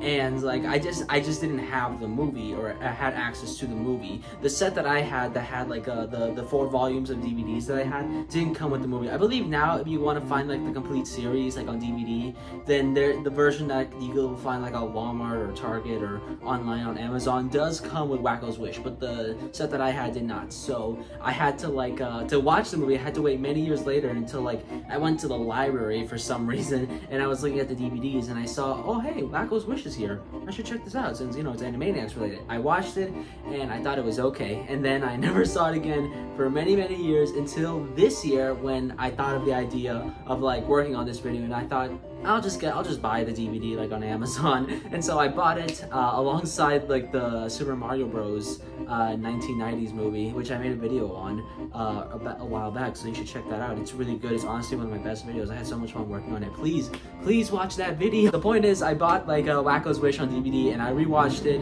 and oh my god. Okay, I think the car is gone now. Okay, I watched like the movie Wacko's Wish. I had no memory of what actually happened in it from when I watched it years ago, but so basically it was like it was brand new to me, sort of. I don't know. Point is, I watched the movie and it's pretty good. It's alright. Not as good as the show, or not even as funny, but for what it was, I had a good time. And in some ways it actually has like some really good payoffs to like some running gags in the show, to the point where it kind of is a pretty darn good finale. Okay, so the plot of the movie is that it takes place in this like a place like called Acme Falls, and they live in this specific, like all the Animaniacs characters live in this specific village in Acme Falls that's being like ruled by this you know, awful king who's like just not good and is taking money from everyone. And it kind of reminds me, like, if I could describe the setup, it's kind of like, you know, like Muppets Christmas Carol or Muppets Treasure Island, where it has like the characters like still act like they do in like whatever other version that you know them from, like the Muppets, but they're like these characters in this specific world, and they kind of act as if like they've always been in this world, but they still act like the versions of the characters that we know. That's kind of this. We're like the Warners, Slappy Squirrel, Minerva Mink, Otto Scratch and Sniff, Hello Nurse. They all live in like this like setting that's like, oh hey, like sort of like medieval old-timey village, and like they just act like they still act like they do in the show basically. And a lot of the animation is still really good. I wouldn't say it's on par with the show, I guess, but there's still some actually really good like sequences in this that I was like, hey, it's actually pretty well animated. I can see where some of the movie budget went. But it's not like the highest thing. Like I said, it was like a direct-to-home video, but it's still pretty good animations. You still got some good expressions and everything, and some like solid movements. It's good. It's pretty interesting that they went this route for making a movie. We're just having, like I said, kind of have like a Muppet Christmas Carol or Muppet Treasure Island kind of scenario where the characters just, you know, exist in this world, but they still act like they usually do, except they don't go by different names. They're still Yakko, Wacko, Dot, Dr. Otto Scratch and Sniff, Hello Nurse, you know, all that stuff. But it was kind of fun seeing them in this like in this scenario where just like, you know, right, just saying like, oh hey, this is like they just always lived here. But you know, it's, I don't know, I just think it's kind of fun. And it's really great seeing like all the characters in just one place, like in like, I don't know, it definitely helps with this feeling like a movie. Like, yeah, you got all the major Animaniacs characters in this, and like, yeah, a lot of them are there, like the Warners, Piggy and the Brain, Slappy, Mindy and Buttons, Minerva Mink, Otto Scratch and Sniff, like Hello Nurse, Plots, Ralph the security guard, the mime also. I can keep going up, but like basically almost all the major, I'm pretty sure almost all the major like Animaniacs characters do appear in this. And the plot of the movie involves, like I said, it takes place in this like village where like the king is like, you know, taking everyone's money, and Dot is like sick, I guess, like she's like sick and like they need medicine for her or something, and like Yakko, Wacko, and Dot are like orphans, and and then like after they lose their one hay penny, Wacko like finds out about this wishing star from like another character who also was like had a minor appearance in Animaniacs. There's some like characters that like appear like for minor episodes or like had minor roles in episodes that appear in this. So I really like, again, I like the characters that they bring in this, and like, you know, that they bring in someone like this. They bring like this one guy who's voiced by Ben Stein who appeared in like a few episodes, and it's like I think it's fun. I know I'm just rambling at this point. I'm probably not making sense, but it's because I'm tired. This video has been taking a while, like a really long while. I have no idea how long I've been filming. Point is, Ben Stein character is here, and it's fun. I think it's great that he's here. I'm just gonna ignore that car, that he's here, and like I said, helps like with like, oh hey, they're really bringing in all the characters that they can, and it's fun. And basically he tells him, hey, there's this wishing star that if you make a wish on it, anything can happen. Just, you know, just make a wish and it'll be granted. And then we get this whole chase where a bunch of characters are going after this wishing star to make a wish. It sounds familiar. Look, I'm not saying Puss in Boots: The Last Wish copied this movie, but I'm not saying that either. In all seriousness though, no, that's like kind of the only real thing that like the movie like has like in common with Puss in Boots: The Last Wish. It's basically it's still its own thing. Yeah, we get this whole chase, and like I said, I think it's a fun excuse to have like all the Animaniacs characters come together for this big adventure. And I will say this, the movie has some funny jokes here and there, but it's never really as funny as the show can be. Like, I didn't really find myself laughing like hard at a lot of the jokes like I do with many in Animaniacs. But there's still some funny bits here and there. It definitely feels like it's focusing a lot on the story in this sense. And there's even some parts that feel like kind of like emotional, which I would not have expected, but I don't know, it kind of works. I say I wouldn't have expected, even though I've seen this movie before, but like I said, I don't remember anything from the first time I watched it, so like it was basically like practically new to me in a sense. But yeah, for the most part I was just kind of going like, this movie's aight. But when it got nearer to the end, there were like some like things that like wrapped up like jokes, specifically with Mindy and Buttons and like Rita and Runt, that actually gave them like sweet endings, especially when you know what exactly like those two characters, or those I guess four characters technically, have been throughout the entire show, which I know is just, it's like nothing like emotional or grand, because it's just like segments. It's just supposed to be like, you know, like a variety show, so it doesn't ultimately matter in like an emotional sense. But like when they get like these kind of sweet endings, you kind of go, oh dang, that's, I don't know, it kind of hit me. I was just like, oh man, I was not expecting that. Like, and like, you know, I liked it honestly, and like especially due to the fact this was like the last Animaniacs thing people got for a long while. Seeing that like some of these like endings that kind of wrap up like some like running gags in the show, it kind of makes you go, oh man, that's, I don't know, that's sweet. I don't know how to describe it. It's just so sweet. I don't want to say what specifically the things are, because like honestly I feel like you should watch the show, like the movie I mean. Like if you've only seen the show but haven't seen this movie, I say it's worth checking out. Sure, it's not laugh out loud hilarious like the show is, but it still has some good moments, and like you get an excuse to have like all the characters together, and yeah, it's just pretty enjoyable. Nothing amazing, but I had a good time with it. So it's like a kind of solid finale to the show. I honestly think it'd be great if like they tried to do like another Animaniacs movie, probably like this, but like just put a more emphasis on the humor, you know, make it like actually really funny.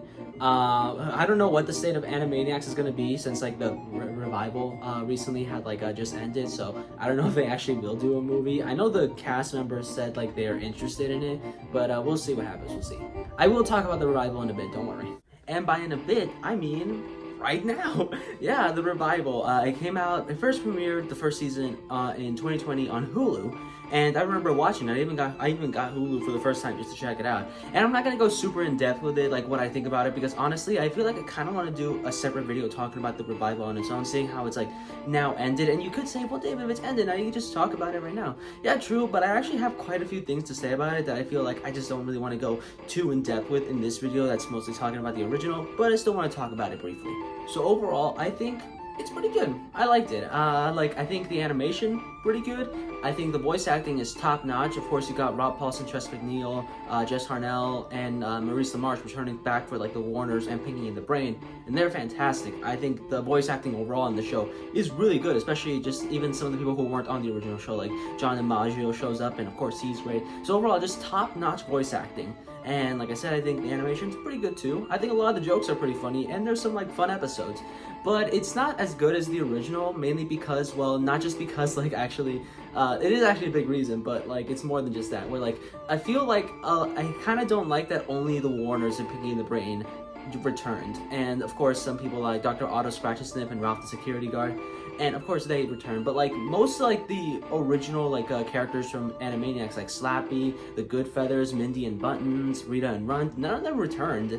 And like that makes me pretty sad. They make cameos, I believe, in one episode. Yeah, they do. I did mention that. I don't know why I said I believe. They made a cameo in like a season 1 episode, and I haven't finished season 3 just yet. I've been really preoccupied with other videos and this one, so I have yet to finish it. But I will watch it before the end of the year, or finish it before the end of the year. But like from what I have seen, they don't really appear at all, really, besides like a cameo in one episode, which makes me really sad because I feel like they were a big part of why Animaniacs the original worked, and I feel it also kind of like limits what they can really do with this show, because a big thing about that I really like about the original Animaniacs is that it was very, well, zany. It was very chaotic. There was no real like formula or like a pattern to anything. Like most episodes you could be all like, oh, okay, so there's likely gonna be a Warner story and a Pinky and the Brain story, a song, and like maybe something involving one of the other characters.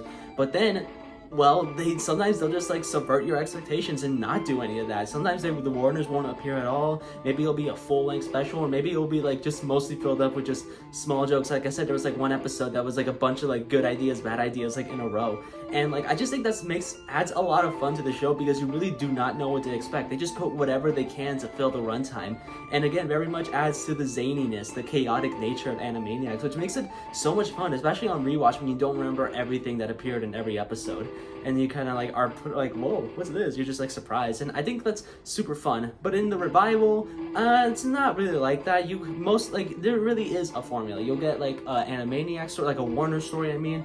You'll get a Pinky and the Brain story, a song, and maybe something involving one of the new original characters made for the show, which I think some of the original stuff is pretty good. Nothing as great as like the original, but still pretty enjoyable. But like, yeah, there is like a strict like formula, and sometimes they'll like change it up, but like for the most part, that is kind of what you get, and like you expect it every episode or most episodes. And like, not to say that what they do is bad or anything. No, I still enjoy it. I still think it's good. I just feel like some of the, chaotic zaniness of the original was lost when they did this. And like I said, I miss a lot of the older characters. Like, I love the Warners, I love Pinky and the Brain. I think they were definitely the characters to absolutely bring back for a revival. But, I feel like there's so many other characters really help make up what Animaniacs is. Like Slappy and like Mindy and Buttons, Good Feathers. That like I just think it would have been nice to see them. Like, hey, I still think the revival is good, and like I don't want to go super in depth with like everything. Like I said, I just like wanted to give my quick thoughts on it. So yeah, I definitely do want to do a video on the revival though, because I do have a lot more I want to say. So yeah, be on the lookout for that, hopefully in the future. Alright, we're almost done, guys, don't worry. There's just like just a few final things I want to talk about, then the video will be done. And before you guys say anything, no, the lighting is totally not inconsistent throughout this video. Like, I swear I didn't record this over the span of many days and then just pretending it's like all one day. But I do feel really tired though, that is true actually. There's a lot of stuff to record, but the point is, nope, lighting is definitely not inconsistent. No. It's all in your head, and you know what else is in your head? All the catchy songs from Animaniacs. Yes, I want to talk about the songs in Animaniacs and just how good so many of them are. They're so memorable and catchy and just fun and just, oh my god, so great. And I knew I wanted to make a segment talking about the songs, but I wasn't sure if I wanted to make it like a sort of top 10 or top 20 list of saying, oh, these are my top 10 or top 20 favorite songs. But the main reason is because I feel like I would want that to be its own video. Like, I had an idea for a video where I would rank all the songs in Animaniacs, both from this and the revival seasons. So if you would want to watch that, let me know down in the comments, because I would totally make it if people would be willing to watch it. But I do still want to talk about some of my favorite songs. So here's just some of my favorite songs. I love the Census song. I love like the President's song. A lot of the songs like that the Warners sing have to do with American history, and most of what I know about American history comes from Animaniacs and not the actual social studies at school.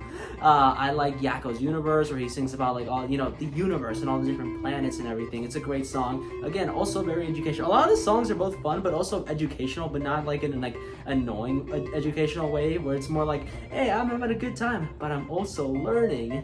Yeah. But yeah, I like that. This is great. I like Wacko State songs, where he sings like all the states in the United States, so also educational.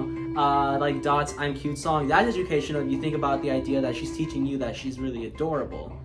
If you consider that educational. But point is, that's a great song. I like that one too. All the theme songs are great, like the Animaniacs theme is great, Pinky the Brain theme, the Good Brothers have a theme every now and then, it's also good, Rita and Runt is good, it's just, man, it's just so many great ones, man, just, I could keep going on and on about just how many good songs there are, but of course, I have to mention the big one, and that is, you know, The Nations of the World, sung by Yakko Warner, or Yakko's World, basically. It's the song that I think everyone knows. Even like if you haven't like seen Animaniacs, you probably heard the song somewhere. I believe it was trending like on TikTok or something a few years back. I don't remember, but like point is, it's Yakko singing all the countries in the world, and it is a great song. Rob Paulsen absolutely nails it, and apparently he still has like all of it memorized. Like he could say it all and just like, without having to look up the lyrics or anything, he could just like sing it, and that's great. I love that. But yes, the song itself is really great. It basically is just Yakko singing like all the countries in the world, but the way he like weaves them all together to make it sound like a coherent song, and like even like and like finds ways to actually make it rhyme, with occasionally having to throw in some extra words here and there, but like it still ultimately works. Randy Rogel wrote the song, and he did a fantastic job. If I'm wrong, please let me know down in the comments, but it's just written really well, and it's very catchy. It's like, I mean, it's catchy in a sense where like it's like fun to listen to, and I know the melody of everything. I'm pretty sure it's a pre-existing melody. Oh, my car or something was trying to interrupt me while like I'm talking about Yakko's World. But yeah, like I was saying, I'm sure the beat, like the actual music itself, like the melody is like something that existed before. It probably is, but it's still very, you know, like catchy and everything, and like I can like, you know, hum the tune, all that stuff, and like a lot, and like the lyrics are a ton of fun. Like I said, it's just basically all the nations of the world, but the way it's all strung together makes it enjoyable to listen to. And like, oh man, what's the farthest I can go with the song? Just ignore the car. It's United States, Canada, Mexico, Panama, Haiti, Jamaica, Peru, Republic Dominican, Cuban, Caribbean. I think that's as far as it goes. But every day I do try, and maybe someday I'll become as good as Rob Paulsen and actually know it all by heart. But that's probably not true. I probably will never get to that level because I'm never be as good as Rob Paulsen. But like, point is, yes, it's just great. It's a fun song. I love it so much. And I mean, there's a reason why my main profile picture on like YouTube is Yakko in that little segment where he sings Nations of the World with his little hat and the chalkboard and everything, or like, you know, the map. I mean, it's just, yeah, I love that song so much that I decided to make it my profile picture. You know, I've said that quite a bit in this video, that, oh my god, Yakko Warner is my profile picture on, like, all my social medias and YouTube. But I feel like maybe someday in the future, like, I might change it. Not to say I want to, I'm saying, like, in the rare possibility that I might, it's just gonna make this video kind of outdated, and I'm kind of worried about that. But whatever. That's a problem for future David. Anyway, one is, I love Yakko. He's gonna be staying as my profile picture for a long time. So if you guys watch my Gravity Falls retrospective from last year, you know one of the few last things that I talked about in that video. Can't speak. One of the last things I talked about in that video was saying my top 10 favorite episodes of Gravity Falls, and I want to do that for Animaniacs with this video. However, there's a lot of good episodes, and it's like, man, it was so hard to not only just think about like what counts as an episode, but also just like which ones could I say are like my absolute favorites, because like there are so many that are just so memorable and so much fun. I don't even think there's like a single bad episode in this. And so I think like I decided to like narrow it down to this. I'm not gonna include the songs because I feel like that could be its own category. Like I said, I want to make a whole video just dedicated to like ranking all the songs. And I don't want to include any of like the small snippets like, oh, good idea, bad idea, Mr. Mime, the Randy Beeman kid, you know, right? Because those are way too short to really be considered full-length segments or episodes. So I'm just counting like actual full-length segments. Some of these are like a full 22-minute specials, or some of them are just like, you know, half of the episode or just like a story in it. But hey, you get what I mean. They do have something in there that says like, okay, this is a full-length segment for an episode. And so that's what I count as like my favorite, like, you know, as what I count as an episode that could be, you know, that can qualify for this list. But that didn't make it easy because I started to think about, oh my gosh, what episodes am I going to count? And like, there are so many that I wanted to talk about because I remember them so much as a kid, and so many others that like I didn't remember.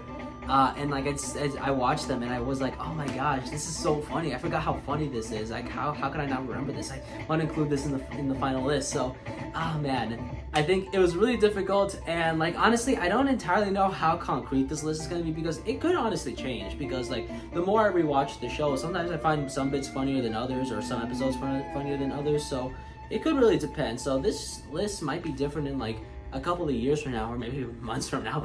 But point is, I think for now, this is what I would consider right now, at least, to be my top 10 favorite episodes of Animaniacs. Number 10, When Mice Ruled the Earth. This is like one of my my go-to Pinky and the Brain stories that my mind just goes to whenever I think about Pinky and the Brain from Animaniacs. Like, it's just like, I don't know, I just feel like this is one of the more iconic like stories, or like one of the more iconic adventures of Brain trying to take over the world.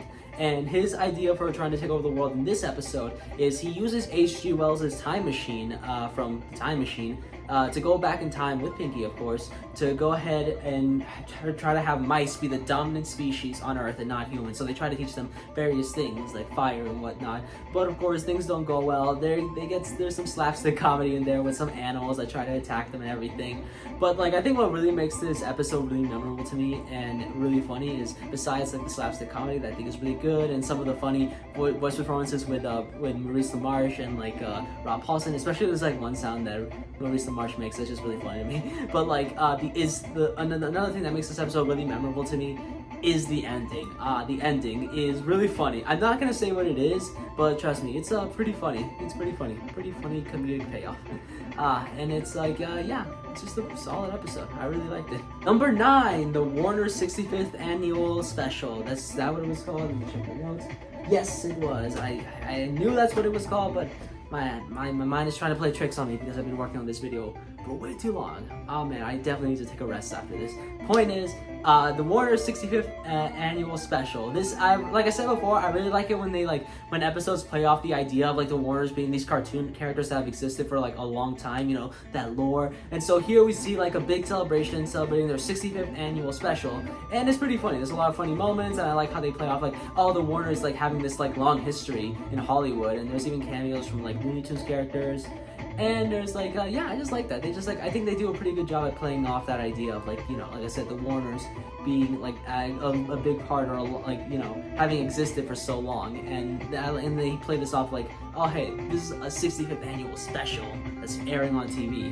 And there's funny moments here and there. And yeah, it's just fun. I enjoy it. Number 8, A Christmas Plot. Okay, so I'm a sucker for cartoons that like do their version of A Christmas Carol, that story. And here we see that, but with the Warners being 3 ghosts, and the CEO plots, Thaddeus Potts, being Scrooge in this case, but he's still Thaddeus Potts. He's not actually Scrooge, but like he's like taking on like the role of Scrooge, if that makes any sense. Like he like fired Ralph on like Christmas Eve, and so the Warners, aka the 3 ghosts, had to try to convince him of his ways, and it just leads to a lot of fun sequences. It might not sound like the most like grandest of plots. Like I said, it's like, you know, just A Christmas Carol. If you've seen that version, you kind of know how this will go, but there are some fun twists here and there to make it enjoyable. I really like Yakko and which specific ghost he is, I won't say, but like yeah, I think it's a lot of fun. He has a fun musical number, which I really enjoy. It's honestly one of my favorites of the show. And I think like the way they get like plots to be like good again on Christmas is really funny, because you would think it'd be like the Scrooge thing where it'd be like, oh man, he learned that in reality being a kind person is good because it's just nice to be kind, or actually better than that. I'm bad at explaining. That's it's a bit more nuanced than that. But I'm very tired. But the actual way it's done, I won't say. It's just pretty funny. I think it's pretty funny. Number 7, One Flew Over the Cuckoo Clock. I've been calling it the episode wrong. I said One Flew Over the Cuckoo Clock's nest, right? That's what I've been saying. Can't remember. My brain is mush right now. But anyway, it's the episode I was talking about, and I was not originally expecting to put this on the list, because I was just I don't know if I find it as funny as other episodes, but I don't know, the more I think about it, and I've actually rewatched it a few times, I think this is honestly a really good slappy episode, and it's both pretty funny. It has a lot of funny jokes here and there, even though if I don't think it's one of the funniest episodes, I think the entertainment value really adds up to it, especially when you consider like I said, I think it's one of the more wholesome episodes of the show, with Slappy and Skippy having this really nice relationship where you just really feel for them. You kind of oh yeah, she's the caretaker for him, but it's not something you really think about. But in this one, you kind of go oh man, yeah, he really does need her, and it's oh man, it's it just hits you a little bit, or at least did for me when I watched this at 2 a.m. and I was already feeling tired, but still. It climbed up the ranks, because not only do I think it's really entertaining, I just think the wholesomeness really adds to the enjoyability of the episode. So yeah, it's just One Flew Over the Cuckoo Clock. It's a great episode. 6, Meet John Brain. We have another Pinky in the Brain episode. In this one, we see Brain run for president, and what makes this episode really funny to me is just all the ways people interpret Brain's sayings of what he's gonna do when he becomes president, and he's not subtle about it at all. He goes oh, I'm gonna rule over all of you. I'm gonna be a sort of just a grand ruler, but everyone goes oh, okay, so he must mean this, basically interpreting it to be something else. I can't speak. And it's really funny, just the conclusions they come up with when they hear some of the things he says. He goes you will all right, basically he'll say something oh man, you will all work under me, or something like that. And he goes we're all gonna get jobs, yay! And it's that's really funny, just good stuff. I don't want I'm not explaining it right because I'm freaking tired, man. But it's just a really funny episode. I enjoy it a lot. And plus, it's Brain running for president. That, of course, will lead to some funny moments. Number 5, This Pun for Hire. This is a sort of noir parody, or a private detective story parody. I believe it's specifically a parody of The Maltese Falcon. I say that because I read it on Wikipedia when I was trying to remember what episodes I had watched. And I have never seen The Maltese Falcon, but I have seen this episode, and it's pretty good. We see the Warners be these private investigators, and they gotta solve this mystery for this lady who is Hello Nurse, and it involves this one statue that someone's trying to steal, and it leads to a lot of fun cameos. A lot of Animaniacs characters show up in this as cameos, including Minerva Minx. So, for that specific crowd out there who's into her, check out this episode. She wears a very nice dress, we'll say that. But yes, it leads to a lot of funny moments, and I think the ending joke is really funny because it's one of those things where you go oh, I get what it's what it's referencing. It's a little bit of an inside joke on a major producer on the show, but then you realize how specifically that goes for them later on when you consider the fact this episode came out in the 90s, and we know what happens to what specifically they're referencing in that episode. You kind of go oh man, that doesn't go well. I don't want to say what it is. You just gotta watch the episode for yourself, but you'll get what I mean. It's pretty funny in 2 different ways. Number 4, Hooked on a Ceiling. We see the Michelangelo, not the Ninja Turtle, the artist, painting the Sistine Chapel at the church, but he's having trouble finishing it, so he needs some help. And that's where the Warners come in, and they basically kind of ruin things at first for him, and he does not like it. And they get super annoyed with him, and it leads to a lot of funny moments, a lot of great lines from all the Warners, especially Yakko. I like a lot of his lines in this, and I really like the voice Maurice LaMarche does for Michelangelo. It is so funny, and just you kind of go oh, okay, that's not the voice you would expect a old school a Renaissance painter to have, but it's really funny. It's really enjoyable, and the ending joke is also funny. Also involves an inside joke involving the major producer attached to the show. Just check it out. Number 3, Karaoke Dokie, another Warner's joint, where we got the Warners at this karaoke place, and they really want to sing, but this one guy keeps hogging it, and it's this William Shatner type guy who is singing a ton of songs, and all so terribly, William Shatner type of voice singing songs, and it is really funny. Like, I think it's great. And we see the Warners just basically try to stop him and like try to get their turn to like, you know, go ahead and like actually sing. And like I said, it's just like I said with the other ones, just pretty funny. Like I don't know what else to say for some of these episodes other than just like it's really funny, which I probably should have mentioned that with a lot of these episodes.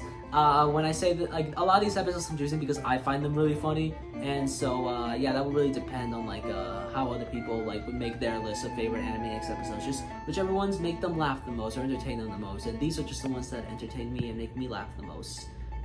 But I feel like that was obvious, so I didn't mention it earlier. But you know, just in case. But yeah, Karaoke Dokie, what I was saying. It's a really funny episode. Okay, number 2, Woodstock Slappy. Okay, number 2 and number 1 were really hard to choose because honestly, either one of them could have made it in the top spot. But Woodstock Slappy, like only by a little bit did she make it to like the second spot because she was really close to being number 1 too. But Woodstock Slappy, really funny episode. We see not Woodstock. We see Slappy and Skippy. They are at Woodstock. You know that old school like I believe 70s or 60s, right?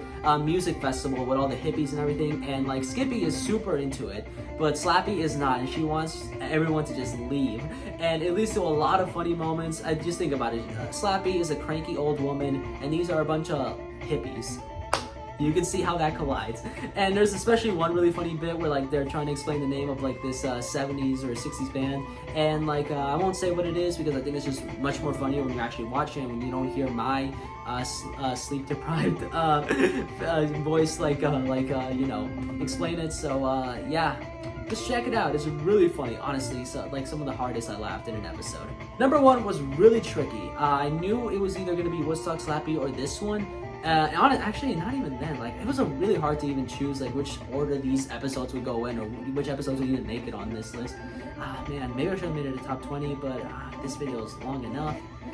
Point is, it was really hard, but I think my number 1 is The Sound of Warners. I wasn't sure if I wanted to put this one in here because it is sort of a parody of like the Sound of Music, I believe. I'm mostly saying that because the character that the Warners interact with looks like Julie Andrews in that movie, and it's literally called The Sound of Warners, which is Sound of Music.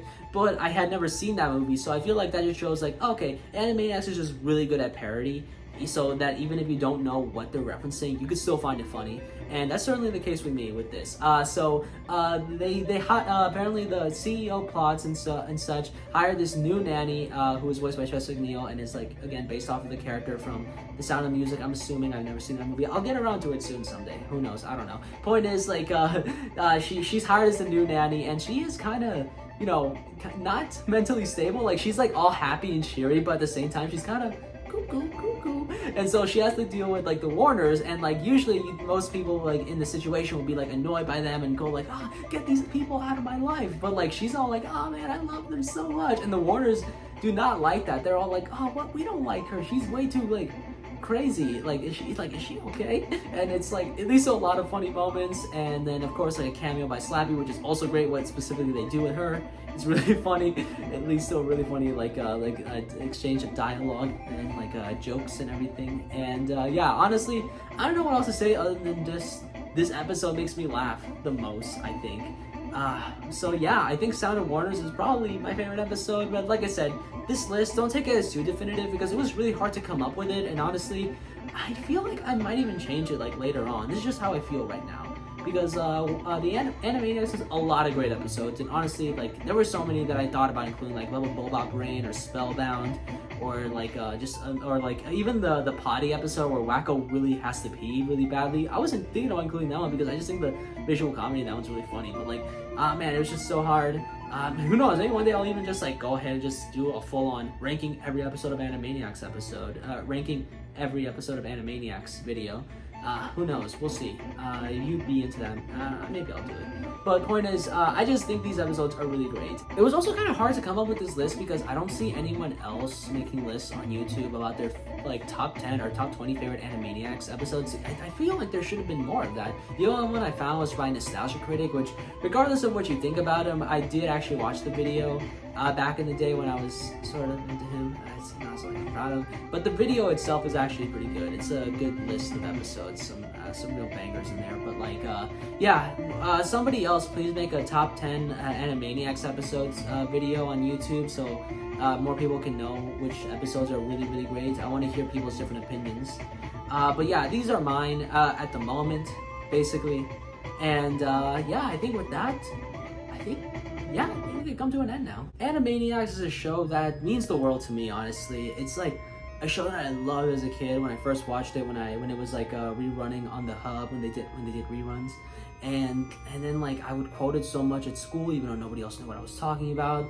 And it was like I believe one of the first things that really got me interested in learning about media that existed before I was born, especially when it comes to animation. With this show, I think that's what kind of snowballed into me wanting to learn more about shows from the 90s and the 80s and like animation from even before then. I just for the longest time, I know I've been fascinated with that kind of stuff. Even if I didn't love everything that came before in the past, I still wanted to learn as much as I can. And I think Animaniacs really was one of the things that helped start that. And man, the show itself is still incredible. I loved it as a kid. Even when I didn't understand all the pop culture references or maybe some of the political humor, which like the show has a bit of, but I didn't understand because it was like political humor from the 90s, so it's like, not totally relevant. But like it's even without knowing that stuff, I still thought the show was hilarious. And even now, I guess I'm a bit more cultured, like I know more of what they're referencing now, but not everything, but at least more. I still think it is hilarious. In fact, I think it's like some jokes I even found funnier this time around. It's like Animaniacs, like going in to rewatch the show and I came up with the idea of this video, some part of me was a little bit worried, like wondering like, I wonder if the show really will be as good as I remembered. But honestly, yeah, it was exactly the show I remembered. It was just as funny, just as like creative, just as enjoyable, just as well crafted, well made. The songs were just as great as I remembered. Everything about it was just as I remembered as a kid, just being this hilarious show that I laughed so much throughout this like rewatch. Like sometimes I'll rewatch like a comedy or something and not like laugh as much as I did the first time because I remember most of the jokes. But even this, like even if I did remember quite a few of the jokes, I still laughed my butt off with so many of them. I just like had such a good time. This is some of the most fun I had rewatching the show in like years. And even if I was kind of not expecting that because I was doing it for a video, and sometimes when I rewatch something for a video, it can tend to feel like work. But with this, it kind of didn't. Maybe a little bit towards the end when I was like trying to get this video done before the end of September. But like I still had a great time. And Animaniacs, just oh my gosh, I love this show. I mentioned this before, but like yeah, this show is a big inspiration to me. I love its comedy and it's writing, its voice acting, its music. It's just so great. I love it. And it's even like I've even shown my love for it a little bit in the channel, like with the ending music in most of my videos being this 8-bit remix of the Animaniacs theme, which I found on YouTube, which is done by 8-bit UZZ, which you should check him out. I think he makes great music, 8-bit remixes. And I love using that theme at the end of the videos. And I love like finding different pictures of Yakko to find, like finding different pictures of Yakko to use as my profile pictures on social media.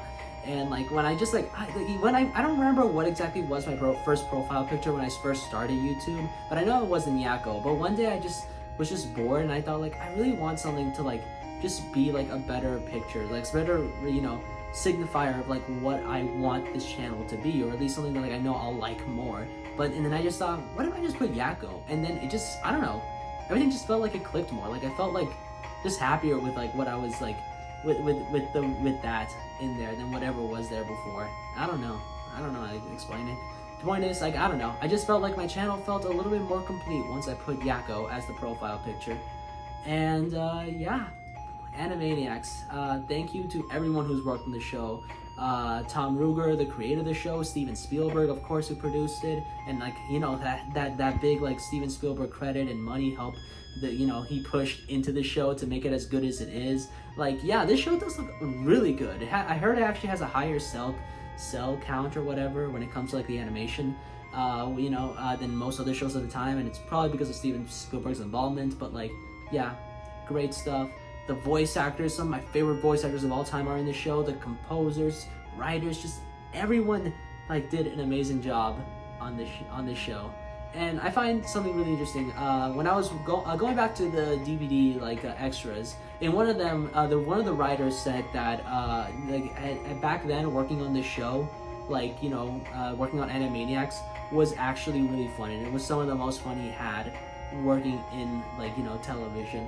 And honestly, you can feel that in the show. You can feel all the love and labor put into this, and that everyone was just having a good time. And I was having a good time rewatching it. So yeah, Animaniacs, if you haven't seen it, check it out. It's pretty darn hilarious. And yeah, thank you for watching. I have no idea how many people who are subscribed to me would be interested in hearing me talk about Animaniacs, but I hope some are. If you enjoyed this video, let me know. Tell me what your favorite Animaniacs character or Animaniacs episode is in the comments. And yeah, just thank you so much for watching. Chicken Boo Supremacy.